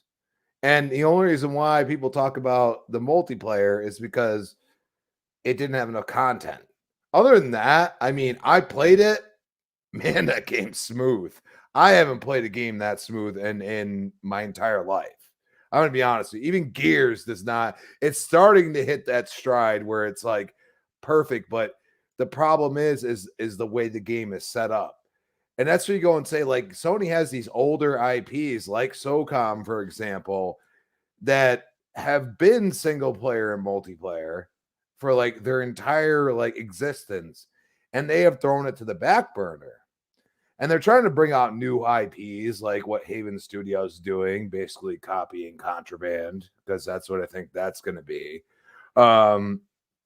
You look at that, you say that showcase was not good for them because they didn't at least give you something besides Spider-Man to the player base themselves, which is, ultra realistic visuals, third person over the shoulder. You guys tout it all the time.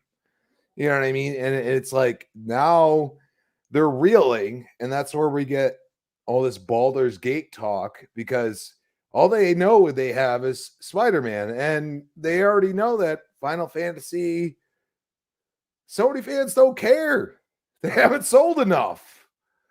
And that's why Square went up and did this awkward 3.5 million copies Phil. were sold as an exclusive, Crispy. Think about that for a second. 40 million consoles, because Sony told us that they sold. They didn't ship. They sold 40 million consoles, but only 3.8 million people. I think it's 3.8 now. It's under 4 million. So let's be generous. Let's say it's 4 million sold. That's 10% of the populace buying an exclusive, and it's an exclusive to PlayStation. It's not on Xbox. It's not on PC. It's PS5. That's it. And that's why you had to change there. And, yes. And this is where we say competition matters. And here's the best part. Sony has not just doubled down, tripled down on something that Xbox is doing for a long time. And they experimented and they failed because we've called it out. I've been one of them. They tried to make games, all about the money you spend and not about the game itself. And yes, I mean, the one thing I'll give them is that they haven't made it like Call of Duty at times, where you get certain weapons that are better and you have to pay for them. You know, they've kept it more on the cosmetic side, which was smart, but also you still got hate. You know, like right now, Gears 5, I could buy every single skin in there because it's the end of life for Gears 5. And they're saying, you know what?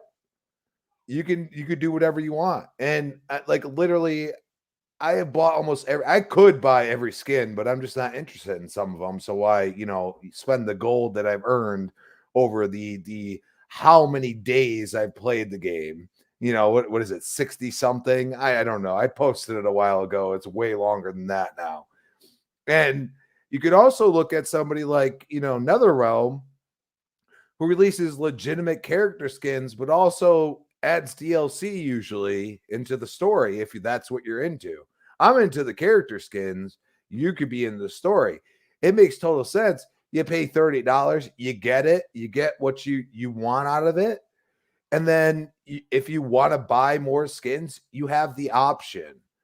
And I feel like, Sony, like when they release that they're going totally, games as a service, Microsoft's really never said games as a service. Like, maybe Phil a couple times is like, that could be the future, but also we're looking at mobile more than anything. You know what I mean? Like, and us console gamers are not going to take it. And he's a console gamer. He plays games. You know what I mean? So like when he has, Vampire Survivors out there and he is touting this game, it's not making him any more money than he already paid or what subscriptions he gets from it. He just likes the game. And that's where we go and say, I don't see Jimmy Boy doing any of that. Well, here's a better question. Next year, we can guarantee two things for Sony, right? Regarding first party. You're going to get MLB The Show, guaranteed, right? That's a guarantee. It's now a multi-plat. Yeah, no, I'm saying, but it's still a first party game, even though it's multi-plat, it's still first party. They're making money, of course, yeah. But the second game, which we know is coming because they said it's coming, is The Last of Us 2 remastered for $70. That's not going to include factions. As a Sony player, is that enough? The answer is no, it is not. I mean, and that's the worst part. People will tout this as some amazing thing. This was a barely last gen title, technically. And you're going to remaster it already. This is what we call a company that's reeling. Yep. And they don't know how to continue their single player experiences now. So they have given you a showcase that has gas games and has like third party quote unquote exclusives or, whatever they want to call it. And if you've watched the reactions from actual like full on Sony fan, because I'm a gamer, I don't care. Like if you give me SOCOM, you might get me to buy a PlayStation.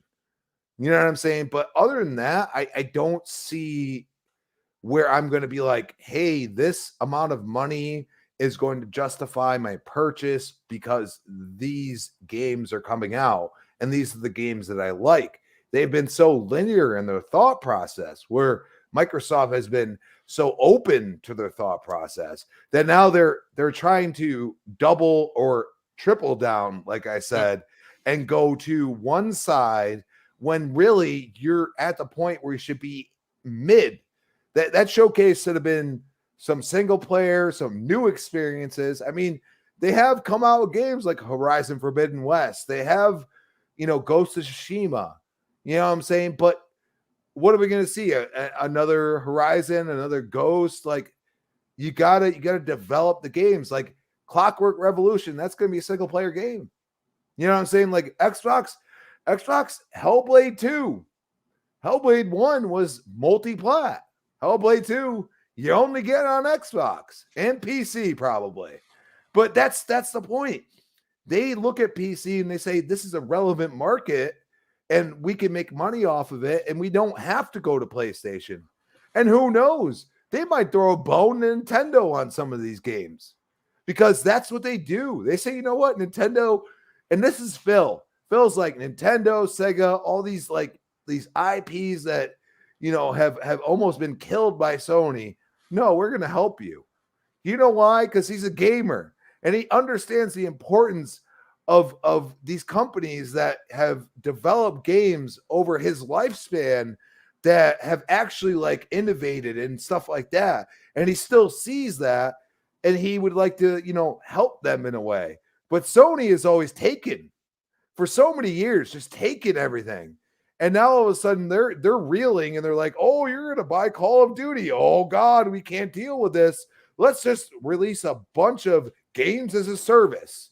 And that's what you got in that showcase. So I look at the Sony fan and I say, how dare you call us out? Because we called out a single player. Well, I'm going to tell you right now, our showcase had a lot of single player in there. Most of it was single player, dude. That's what's crazy. It's like one company's going up, the other one's sliding down.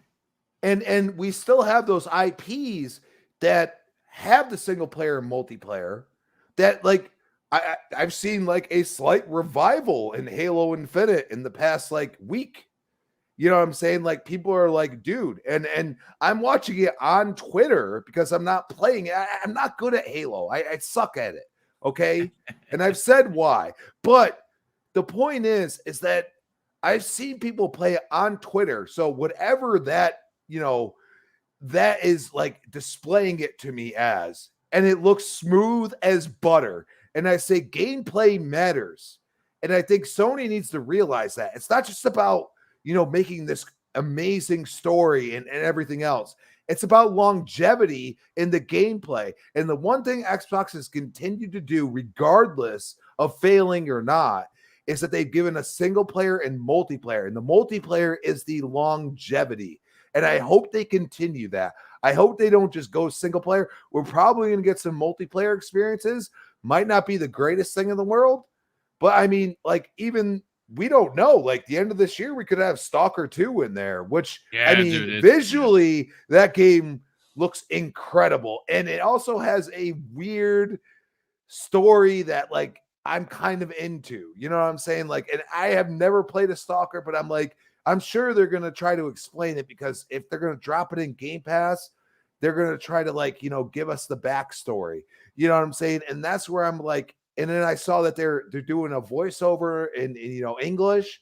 I was like, okay, now they're taking us seriously. You know what I'm saying? Because when they presented it, it was in Russian or, you know, Ukraine, whatever, you know, it's kind of the same kind of language, but that's the point. Like I didn't, you know, I read the subtitles. I was interested because I do get into like, you know, Korean dramas and stuff like that. I loved Squid Game. I did.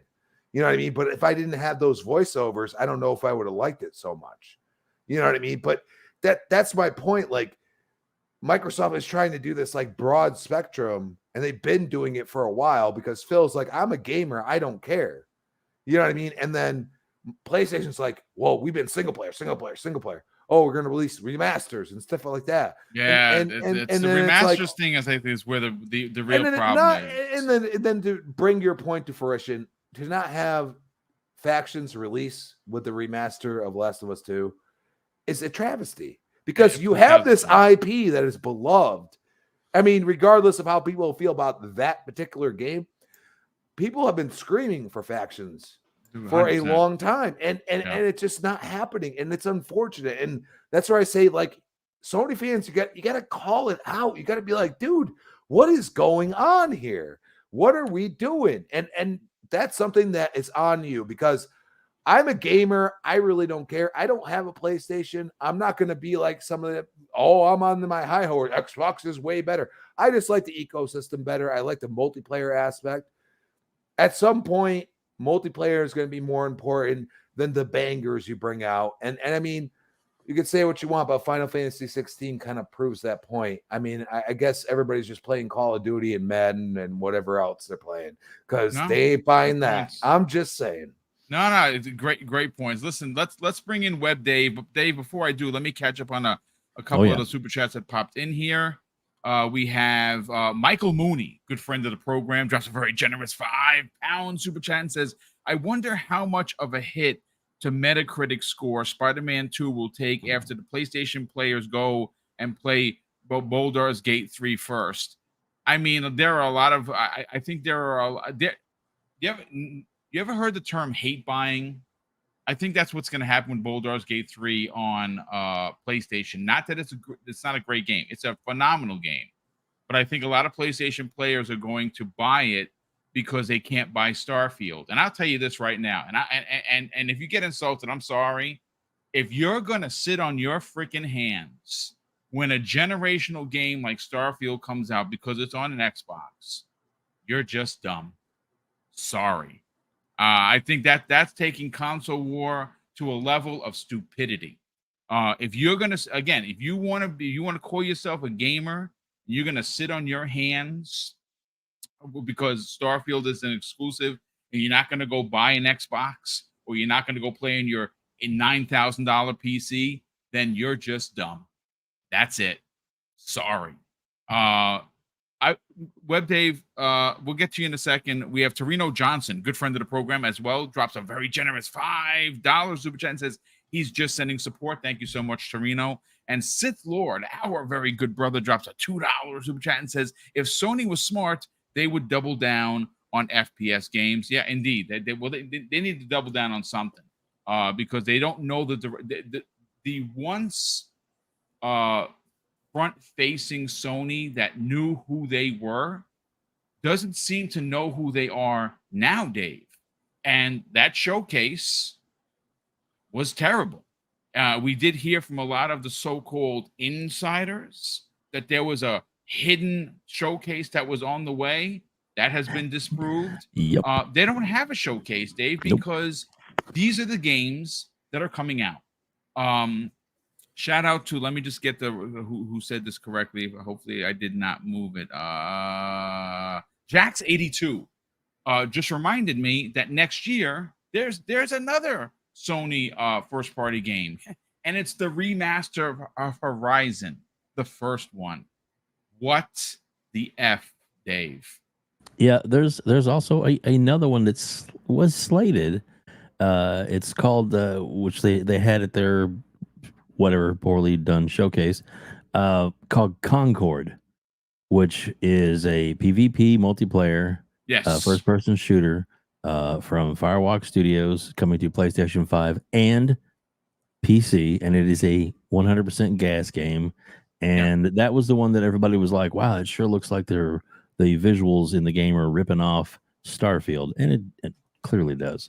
So, but yeah, and we believe that is actually, rumor has it that's one of the games that has been bumped back till out of 2024, and is now going to be 2025 or beyond because it's not ready. So we'll see. Right. We'll see. We shall see. But yeah, they they don't have a lineup, folks. They just don't. And it's like Xbox. We called them out when Microsoft didn't have games coming out. When Phil Spencer's sitting there at the Game Awards, the camera pans to him, and basically they only had one ad for Game Pass. Why was that? And we gave them the business for it. It was a poor 2022. Exactly. Well, this is Sony's time to have a poor year. They've had a poor year so far, and they will continue to have a bad year. Spider-Man, for a lot of people, it's exciting for them. To me, it looks like an expansion pack with some extra added characters. It doesn't do anything for me. Sorry. Don't mean to make anybody upset. I mean, I have a PlayStation. Ghost of Tsushima is an amazing game. I wish there was a game like that on the Xbox, but there's not. So, but yeah, it's they don't have anything in the works. They really don't have anything. I mean, they got a lot of stuff in the works, but they don't have anything coming out soon because they've had to delay and push back. And it's just one of those things. It happens. It happens to all developers, especially, coming out of COVID and all that kind of stuff. You can make all the excuses in the world you want to, but it affected a lot of people in a lot of ways. And Sony had some things in the chamber, and they were able to keep their momentum going. And then of course, they launched the VR, which, wow, a lot of people, you talked about it the other day, Boom, very disappointed. The other guy from IGN, Ryan McCaffrey, who bought it, was very disappointed. He said he felt like he was cheated. Yeah, and then of course fanboys are losing their shit over it because they're like, how can you just say that? Well, it's easy. They have no games. They right. have no games. Yeah, and they made it not backwards compatible for a reason. They said it was because of the quality level, but a lot of people have determined since then that it was they wanted to have you buy new games for the new system. Go ahead. I was going to say the disco sticks are the reason. Heck yeah. Yeah. They should have made those BC and then everything would have been fine. But, sorry. No, you're right. And they didn't do it because they're trying to get themselves in a position to continue to make money. Now, look, Sony's still first place, period. They're not going to be knocked out of first place anytime soon. They do have a lot of console sales going on. They're marking down their systems. Why? Because they know they need to get them out there. They need to confront what's coming from Microsoft. The clear domination this gen of great quality games, first party games with all these great studios that Microsoft is going to own, and they're not stopping. They're continuing to build up their stable of games and their game developers. So they are going to be in a very good position going forward to give us all the games we need. And of course, with the revolutionary, no matter how you slice it, Game Pass is definitely a big factor in all this. And Sony may be number one right now, and it may be because they've been number one for a while. And I'm not saying that they're going to lose or jump down to number two or anytime soon, but the gap between number 3 and number 1 is going to incredibly close fast, and it's just all there is to it. And there's no stopping it. There's no denying it. And if you don't see that coming, because Sony sees it coming, that's why they're scrambling now.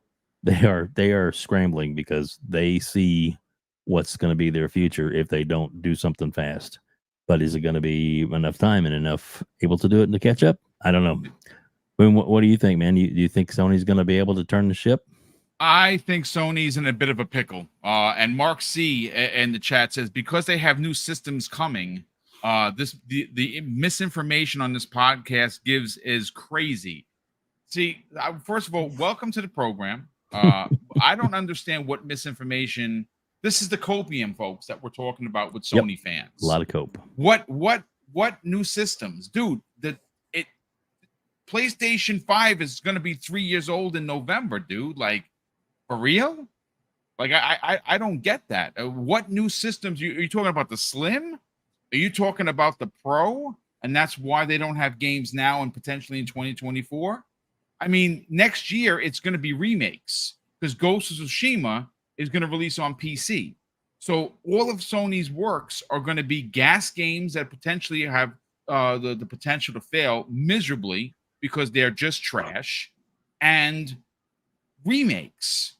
Where's Ghost of Tsushima 2? I don't know. Is it next year? No.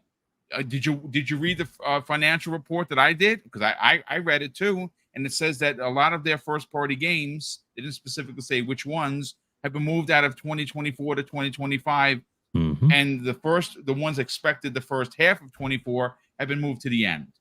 Yep. So there's no misinformation here, dude. This is why aren't you asking? Because I'm sure, Mark, that you would be the first one to be like, how come Xbox gamers aren't asking for better? Well, we did, and we gave Microsoft, at least on this show, the business plenty of times. I don't personally understand, Dredd, why this copium exists. What is Sony do? What is going on? I mean, ask for better. You told us that for years, and we did. And Microsoft is now going to give it to us in spades. You can't ask Jim Ryan for that. Oh, that's right, because Jim Ryan doesn't know you exist because you're a dollar sign. Let's talk about the potential problems for Sony first party, and that gas games are just not the answer. Well, first of all, you're wrong. Xbox got no games after Starfield because that's correct. After Starfield, Motorsport is just another rehash. Did you not know that? Yeah, yes, it just is. Another rehash. They only spent the last 6 years making one of the potentially going to be one of the greatest racers ever made, but that shouldn't count.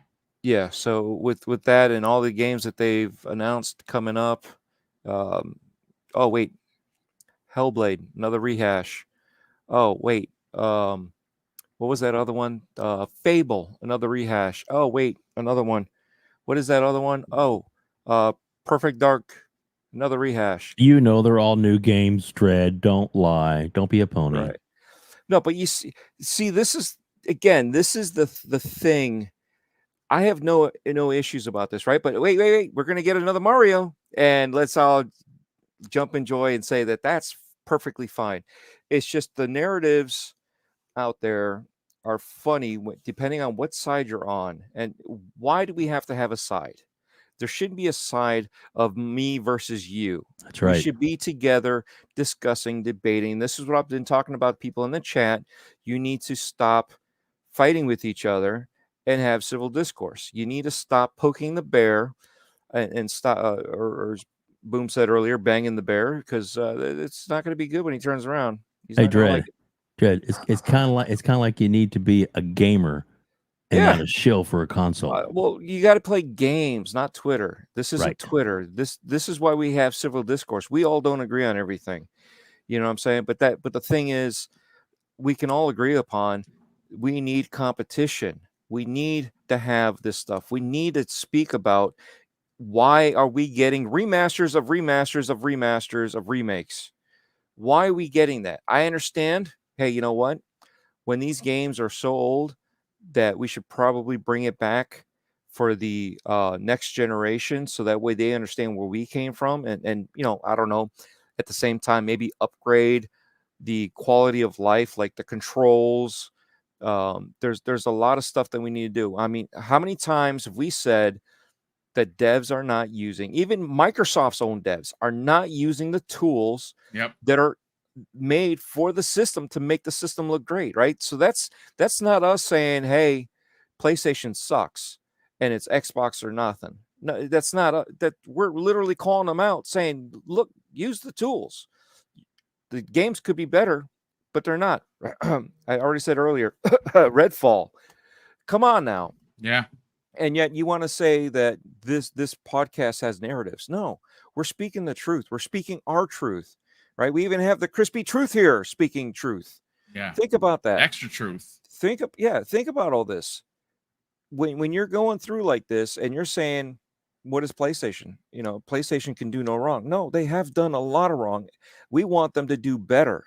We want them to do better to make Microsoft do better, just like they were doing great before. And we wanted Microsoft to do better. We wanted Xbox to be better, right?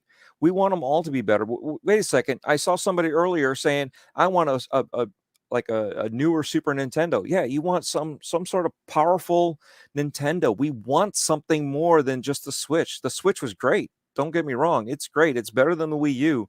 But we saw the direction that the Wii U was going, and some of us predicted what the Switch was going to be. Well, now we need to get something more powerful, something that can compete graphically and just overall with the way that players can integrate with each other and play together, right? We want a better backbone of their system. We want all that stuff. Okay. When you look at that and you say, you know what, I'm happy ho hum with what I have, but you guys suck. When you speak like that, you just speak that you're an idiot. You need to clarify things. And I see Factions 2 is canceled. Well, yeah, because it has been. I'm waiting for the PlayStation. It's a confirmed 10, fact. Actually, right? the way that went down is Bungie came in and evaluated the game, and they told Naughty Dog, this is not going to work for what you're trying to do. That doesn't mean that they're not going to be working on fixing it and making it happen, but it doesn't mean that it will happen. We don't know. That's the problem. That's the thing, the nuances that we're sitting here fighting over, these little stupid things, whether it's delayed, canceled, or like you're saying right now, fake news. You're fake news too, bro. That's the same thing. You're listening to people that don't know what they're talking about, and that's what I'm calling it out for. We don't know either. But from what we can see, what we say, what we're seeing, we're saying what we're reading from people that have some sort of clue. Okay, that doesn't mean that it's going to happen. Remember, everything changes when you have more information. As far as we know, this game, whatever game it is not coming out, right? It doesn't matter if it's Factions 2 or whatever other game, right? We don't know. Just like Halo Infinite, right? They're working on it. They're making it better. They screwed it up. No one's denying that. But at the same time, they're talking about making another game when Halo Infinite was supposed to be the platform like Destiny. Oh, wait, what happened to Destiny? It was supposed to be a 10-year plan, and then they scrapped it, went to Destiny 2. Oh, look at that. Look what's going on there. Yeah, so again, information changes and it alters what reality is. So the truth might be the truth now, but because information, somebody decided way up and said, you know what? We're going to scrap this and we're going to start this over. That does not mean that that what was said before was a lie. No, it was truth. It's just now things change because the information changed. And this is what's going on here. Again, we have this PlayStation narrative that, oh, this is that. Oh, you guys are lying. No, stop playing that and be more truthful to yourself right along with everybody else. That's what we're doing. We're being truthful. We're saying PlayStation doesn't have anything but remakes right now. We want something more than remakes. We want something better. Why can't you do the same thing? Why can't you be honest and say, you know what? Yeah, I've played these games before. It's great that my kids can play it, but how about giving us something more? How about, I don't know, we've been asking for Soulcom, right? We've been asking for Siphon Filter. We've been asking for those kind of remakes. Bring those old games back. That's what we want. We want those games back, but we also want new games too. I would take Insomniac to bring back Fall of Man. What the heck was it? Yeah, that would be phenomenal. Resistance. But that's the thing, and we're tied up over a stupid game mode that ended up being delayed and possibly canceled. That game could be canceled. However, the game could be also a new game that's going to take the place of the same name.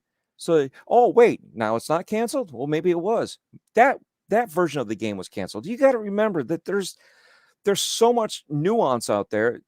I said it before today. There's so much grayscale in everything in life. There is no black and white. And you guys are literally living green and blue, literally doing that. And it's like nerve-wracking. And I'm sorry for this rant, but this is the stuff that we need to stop. This is why we ask for more. We ask for better. We want you to ask for better for PlayStation, just like we ask for better for Xbox, just like we ask for better from Nintendo. Wait. There was Stadia. Didn't we ask for better from Stadia? And what happened? They didn't do it and they failed. They even admitted to themselves they did not have enough games to support their service. Wow. Right? They didn't do it. What happened to 3DO? 3DO was great. It was a good system. It just didn't live because they didn't have the games out there. TurboGrafx 16 had the games at first, and then they died off. Okay, so this is the point that we need to stand up as gamers and be gamers. Quit being a side.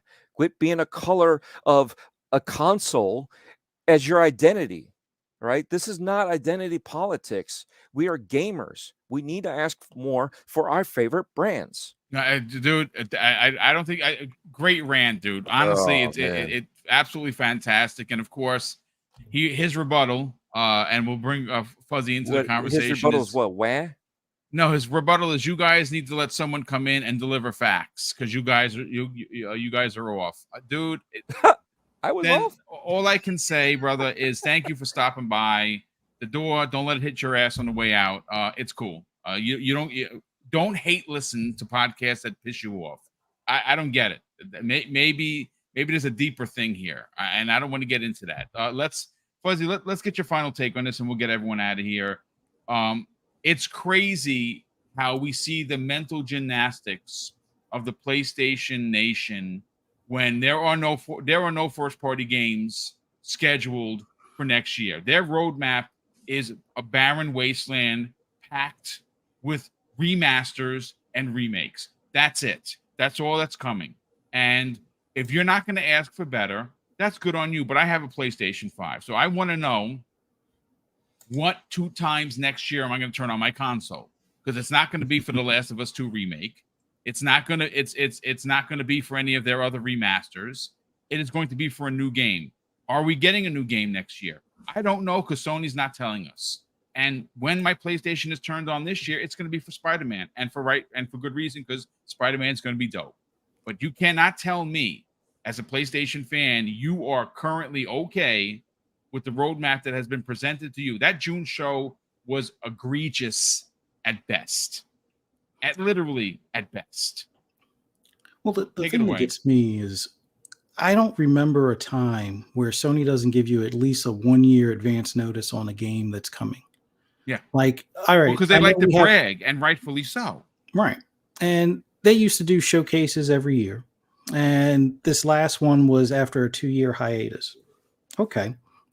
So if they're not telling you what's less than a year out, when they typically tell you sometimes as far out as 4 years in advance, then what is it to be expected? Are we to automatically assume that there will be a Ghost of Tsushima 2? Like, yeah, I believe they are working on a Ghost of Tsushima 2, but given that they've delayed some of their games out of 2023 and 2024, I guess that's the one of the probably many that are going to be bumped to 2025.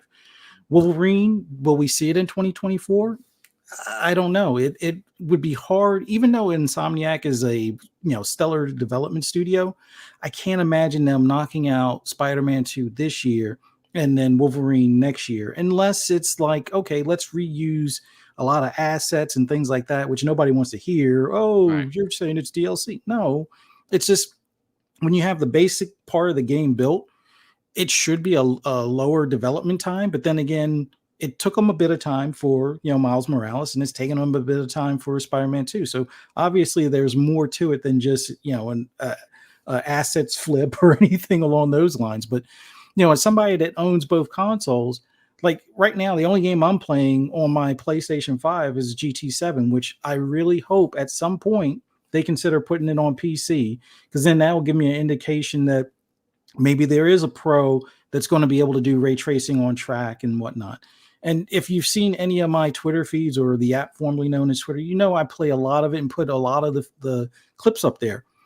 Those are replay where, ray tracing is on the replay, but not during the game. And if you're doing the cockpit view, ray tracing isn't the biggest feature that you need to see, but it is a cool feature knowing that you're seeing the reflection of the track and the bounce lighting from, flags or, trim on the track or signs and things like that. So me as a PlayStation fan as well, I would like to see Ghost of Tsushima 2 or at least get some sort of ETA.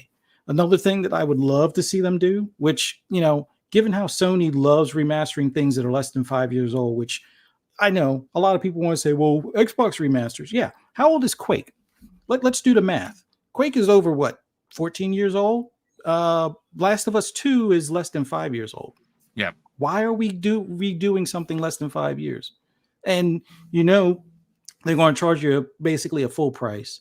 Yeah. And it's not going to include additional content like it probably should, or all of the original content like it should. So I get it. PlayStation cats are always going to defend their preferred platform no matter what. I got tired of it when the first Drive Club came out, and it was a game that was delayed for a year. It was supposed to be always online, and they couldn't even get that right for the first couple of months after a year delay. That was unacceptable to me.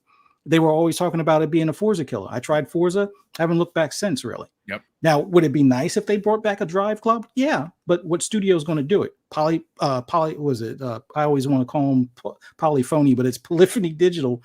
They can barely get a GT7 out in a regular time frame. Like, we should be on, in all honesty, even if they were on schedule, we should be on GT9 by now. We're on GT7. And that's with some skips in between and some prologues and half-ass content that they've done where it's like, oh, well, we'll give you 100 cars and 5 tracks. And it's like, come on now.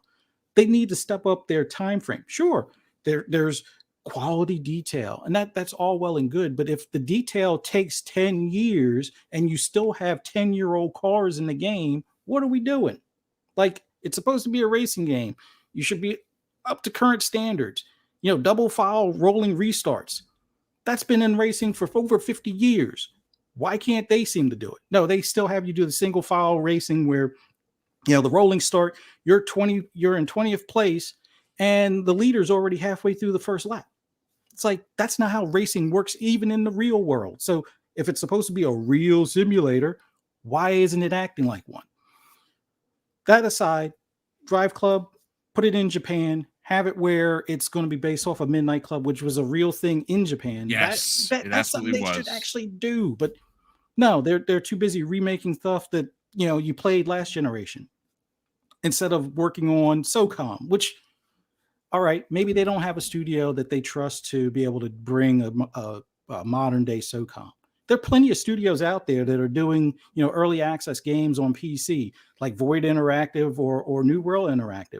One does Insurgency Sandstorm, the other one does Ready or Not. If you're talking about, oh, well, maybe they should get into the acquisition, conversation, those are two studios that I'm pretty sure are within their budget, considering they have an $8 billion pocket. Sure, those should be within reason. Get a studio to work on SOCOM. You want to do gas games? That would be the perfect situation. Yeah, I agree.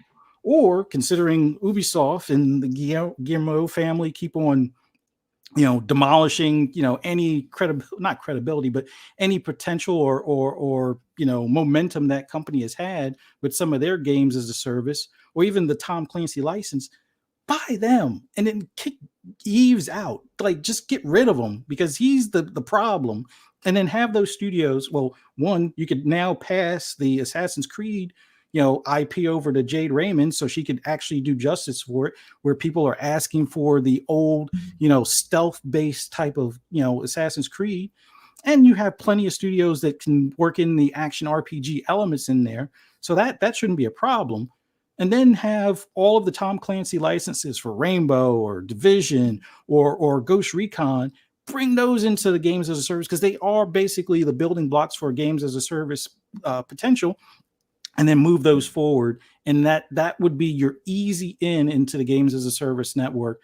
Yeah, sure, Ubisoft has had some flops like that Hyper Escape or whatever type of deal. And they've had a couple other ones where they've had to cancel before they even released it, like whatever was supposed to come after Breakpoint as far as Ghost Recon. But I'm pretty sure between Bungie sniping stuff already, they'll be able to get some stuff figured out. So those are things that people should be asking, like, why isn't Sony looking at Ubisoft when it comes to acquisition season? Why isn't SOCOM in the conversation for games being made?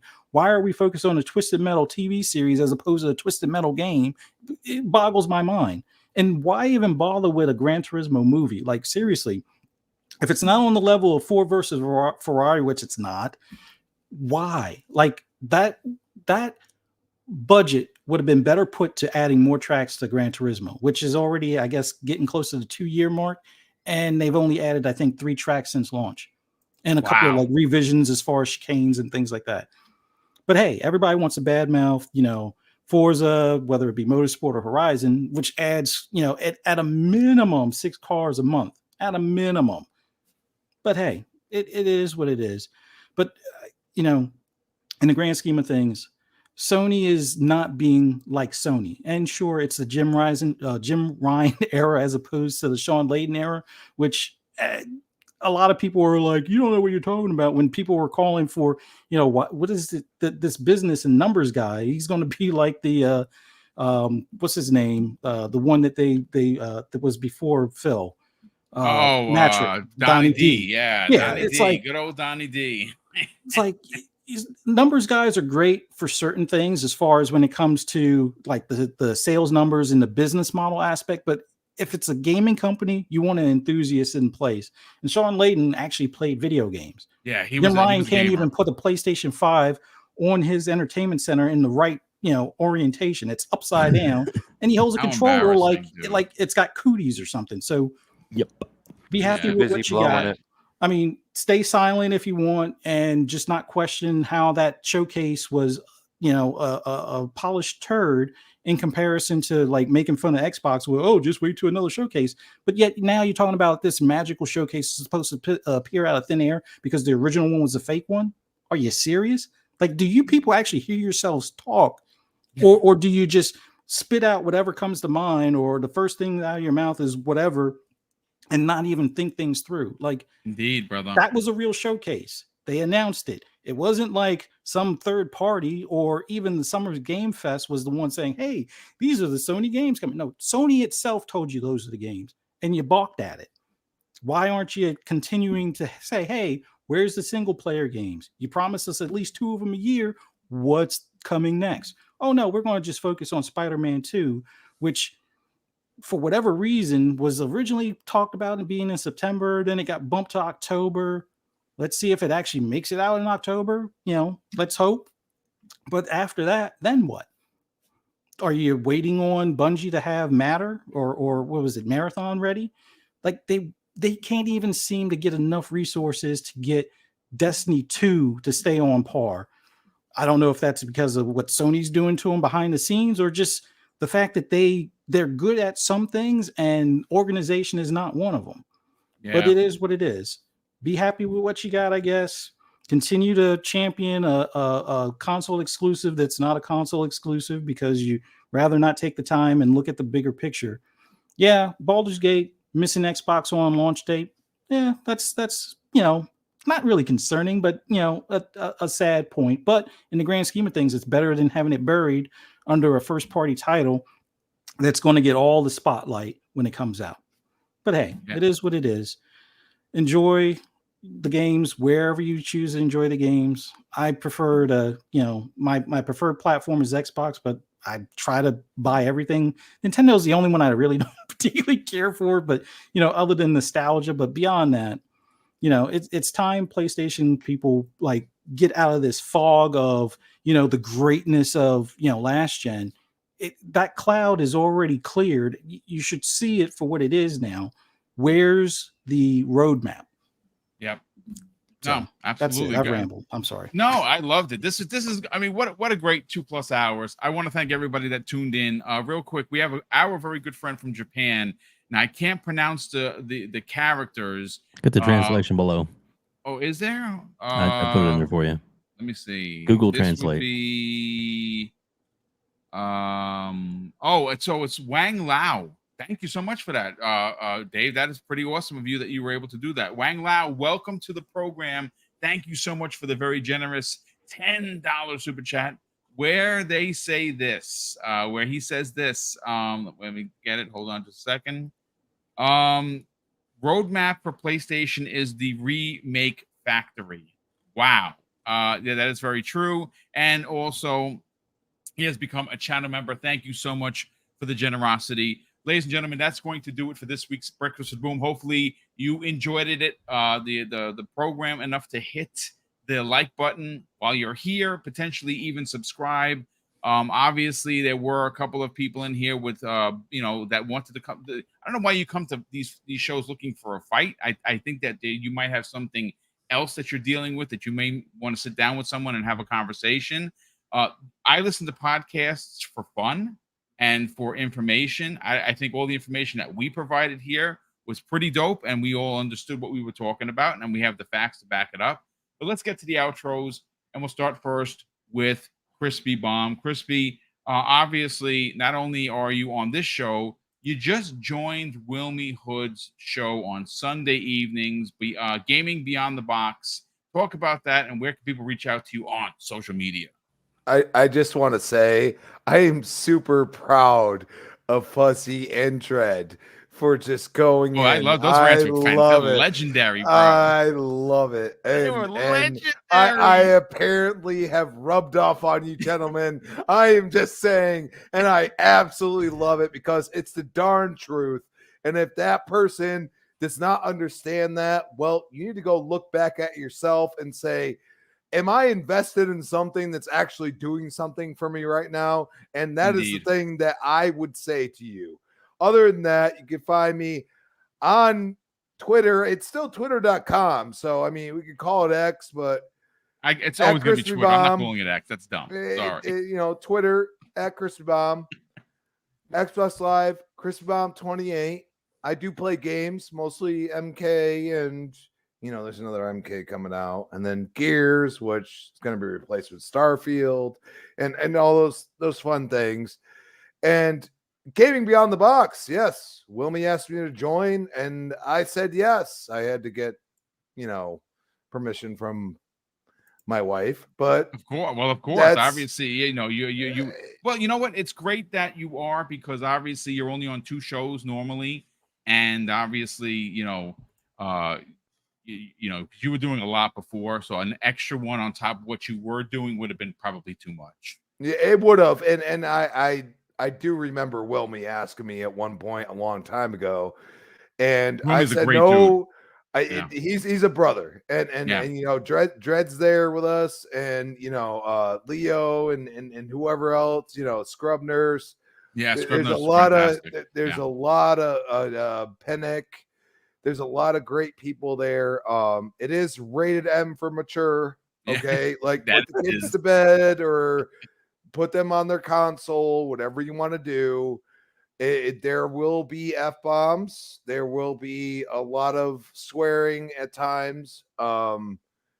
That's just that's why I want to be there, because Wilmy loves it. I can get open. I'm very thoughtful on where I am and how I do it.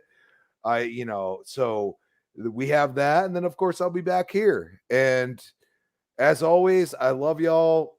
Thank y'all in the chat. Thank you, sir. We love you as well. Thank you, Dread and Fuzzy. I didn't have to say a word. I sat there speechless at times. So I love you guys, and we'll see you later. All right, thanks so much, bro. Definitely appreciate that and love you as well. Web Dave, sell your brand, brother. You got a show coming up this Sunday with a very special host, while Retri still, takes some time away from social media to handle some personal stuff. And obviously, you got a big one. You got a couple of big interviews coming up. One of which of Paris Lily. That is amazing, brother. Sell it. Tell everyone where they can reach out to you on social media, but more importantly, subscribe to your YouTube channel. Thanks, Boom. I appreciate you. Thanks for having me on here. When that translated, I forgot that they read right to left, so it's Lao Wang instead of Wang. So that was my fault. My fault. No. I should have put it in right order. That's okay. That's all right. American Translate. The fact that you did that kind of due diligence is crazy good. So thank you so much for that. Oh, no worries. And we do have our show on Sunday. It's going to be a big show. We got Dirk Griggity, and he is absolutely amazing. He is going to TTS. He's legit. He's a legit dude, and his segment POS of the week still my favorite thing on social media. Yeah, exactly. And then of course we got Gaming Forte. It's going to be on there, which is going to be awesome. Gentleman Silent Cipher. And Silent Cipher is helping out with the hosting duties, filling in for Retri to help me out, because it's going to be a big show. And I'm like, dude, I need another hand, man. And so it's going to be a lot of fun. And then also I'm going to be joining Fuzzy Belvedere and Pong Soul this coming Saturday night with the one and only PTK Blam on the Shop podcast. I'm looking forward to that, being a guest there with those guys. So all great people, fun, man. Yeah. Yep. Absolutely. Oh, well, thanks so much for being here, Dave. Thank you for your thoughts as always. Dreadpool, let's sell your brand, brothers. Bring you into the picture as we do solo layout. You can find Dreadpool at many locations, one of which is linktree.com/Dreadpool, youtube.com/Dreadpool, Twitter at Dreadpool, TikTok at Dreadpool, hover.gg at Dreadpool. You can also find him not only here each and every Friday morning, but you can find him on Wilmy Hood's Gaming Beyond the Box Sundays at 7 p.m. And Dread, you have had rocket success recently. Your numbers have been through the roof. Amazing. Congratulations on the success. Brother, sell it. Tell everyone where they can reach out to you and potentially subscribe to your ever-growing YouTube channel. Oh, no, thank you. I owe everybody in the chat. I owe everybody in the community many thanks. I am fast tracking it to 2K. My views are almost at 250,000 views for someone that's got 1,016, almost 1,600, almost 1,700 subscribers. So that is unbelievable. But again, yes, you know what is coming up in a couple days, Boom? What is that, sir? My 3-year anniversary being officially part of Breakfast with Boom. Or Oh, dude, Breaking that's awesome. That's so it's awesome. like, yeah, so it's like 3-year anniversary here and the same, literally both here and Breaking. I'm sorry, Gaming Beyond the Box. You both asked me at the same time, literally within like 15-20 minutes of each other to be part of the panel. So, you know, 3-year anniversary, it's going to be awesome. And again, you know, Gaming Beyond the Box, definitely check us out at the same. We run at the same time with Gamers Console with Web Dave. So if you're watching, put us both on. You know, watch on your PC, watch on your phone, watch on your console. Just pop us both on. Don't pick one or the other. But again, Do that a lot. Like I'll have it on 2 different devices, so they're getting the views. exactly, you know, and then participate on both channels. You know, listen a little bit here, listen a little bit there. But I got to say, man, what Crispy's saying with the F-bombs, if you watch the last episode we had with Lord Cognito, I made him blush. I believe, yeah. With one of my jokes, I made him blush. He just so that's how bad when you can make someone like Lord Cognito blush and just kind of smirk away, try not to laugh at the joke. That's how you know we got some humor there. But again, thank you all. I appreciate it. This from here on out, it's spooky season, so you guys will be seeing a lot more stuff coming up. I still have a lot of the old stuff that I have yet to be able to put out because I've been so busy working nonstop. Like I said, I've been doing like 80 hours. So again, I really appreciate everybody for their help in getting me to where I'm at here. You know, well and deserved, hopefully once I hit 2K, we can do something special. Hopefully, yeah, absolutely. That's 1,000%. We'll do a giveaway in honor of that 2K right here on this program as well as your own. And we will sponsor it for you for that. That's a big deal. And the spooky empire that happened a couple months back, I do have some merch that I've not merch, but products that came from one of the artists that were passed on to me to give to the community. I've yet to go meet up with the Nerdy Weds, which is the latest Breaking Bread episode. They actually received it and passed on a couple of items to me because I was supposed to be there for the interview and I missed out. But there's a lot of stuff going on. It's just so busy, and you guys don't understand how much I really appreciate you all. Well, we appreciate you being a part of the show each and every week, brother. And of course, we love to see the success. It's well deserved, well earned.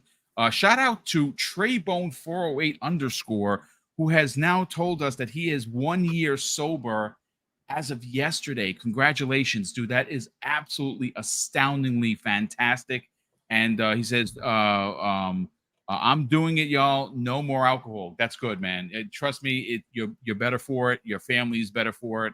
And your overall health will ultimately be better for it. So congratulations. And last and no way least, Fuzzy Belvedere.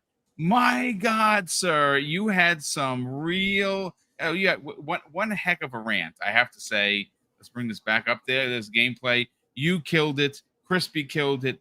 Web Dave killed it. Dreadpool. The rants were left, right, and center, and they were well thought out. They were well delivered. Please, by all means, brother, sell your brand. Tell everyone where they can subscribe to you on YouTube for the best place for anything and everything racing, as well as reach out to you on social media.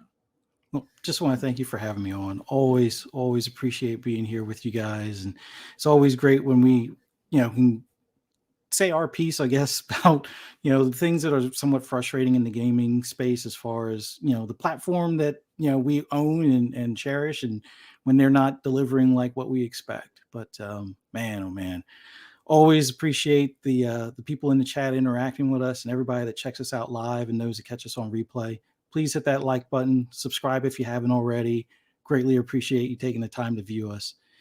For those that want to hear my rants and rambles or anything gaming related, just follow me on the app formerly known as Twitter, TAFCAT, I guess for short, or any social media. It'll be either Fuzzy_Belvedere or Fuzzy Belvedere altogether. Greatly appreciate the time you guys take to interact with us. You can also find me later on tonight on Xbox Ultimate on Fun Speculations channel at 10 p.m. Eastern Standard Time. Once again on Fun Speculations channel. And then, like Web Dave said, tomorrow we'll be on the Shop Podcast on PTK Blam's channel at 9 p.m. Eastern Time.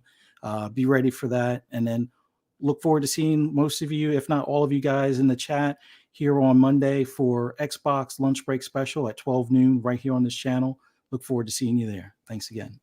Thank you so much. And everyone, listen, thank you again for all the super chats and the channel membership. The help is unbelievable. We are incredibly grateful for the generosity that continues to be shown to us each and every week. And of course, like I said, we have a couple of really, really big giveaways planned for the remainder of the year. There is one in September for $500, one in November for $500. And then, of course, we get into the holiday season. We're giving away $1,000 on one Christmas episode or holiday episode, if you will. And, of course, when CSG releases Stalker 2, Mrs. Boomstick and I, to support that studio, who has been through the ringer, we're purchasing 15 copies to give away on a special 1 hour or 90-minute release special, if you will. And yeah, 15 copies, your choice, PC or Xbox. We can't do any of these things without the support of the amazing generosity from this community. And of course, I'm going to close out the show with something that's incredibly important to me. Hopefully one day, folks, be important to you. And that's something that my dad taught me when kids, and he would say, Craig, treat others how you want to be treated. And also, it doesn't cost anything to be nice. You live by those rules, Craig. I can guarantee you, you're going to have an awesome day. So take care, everyone. We'll see you next week on the newest episode of Breakfast with Boom.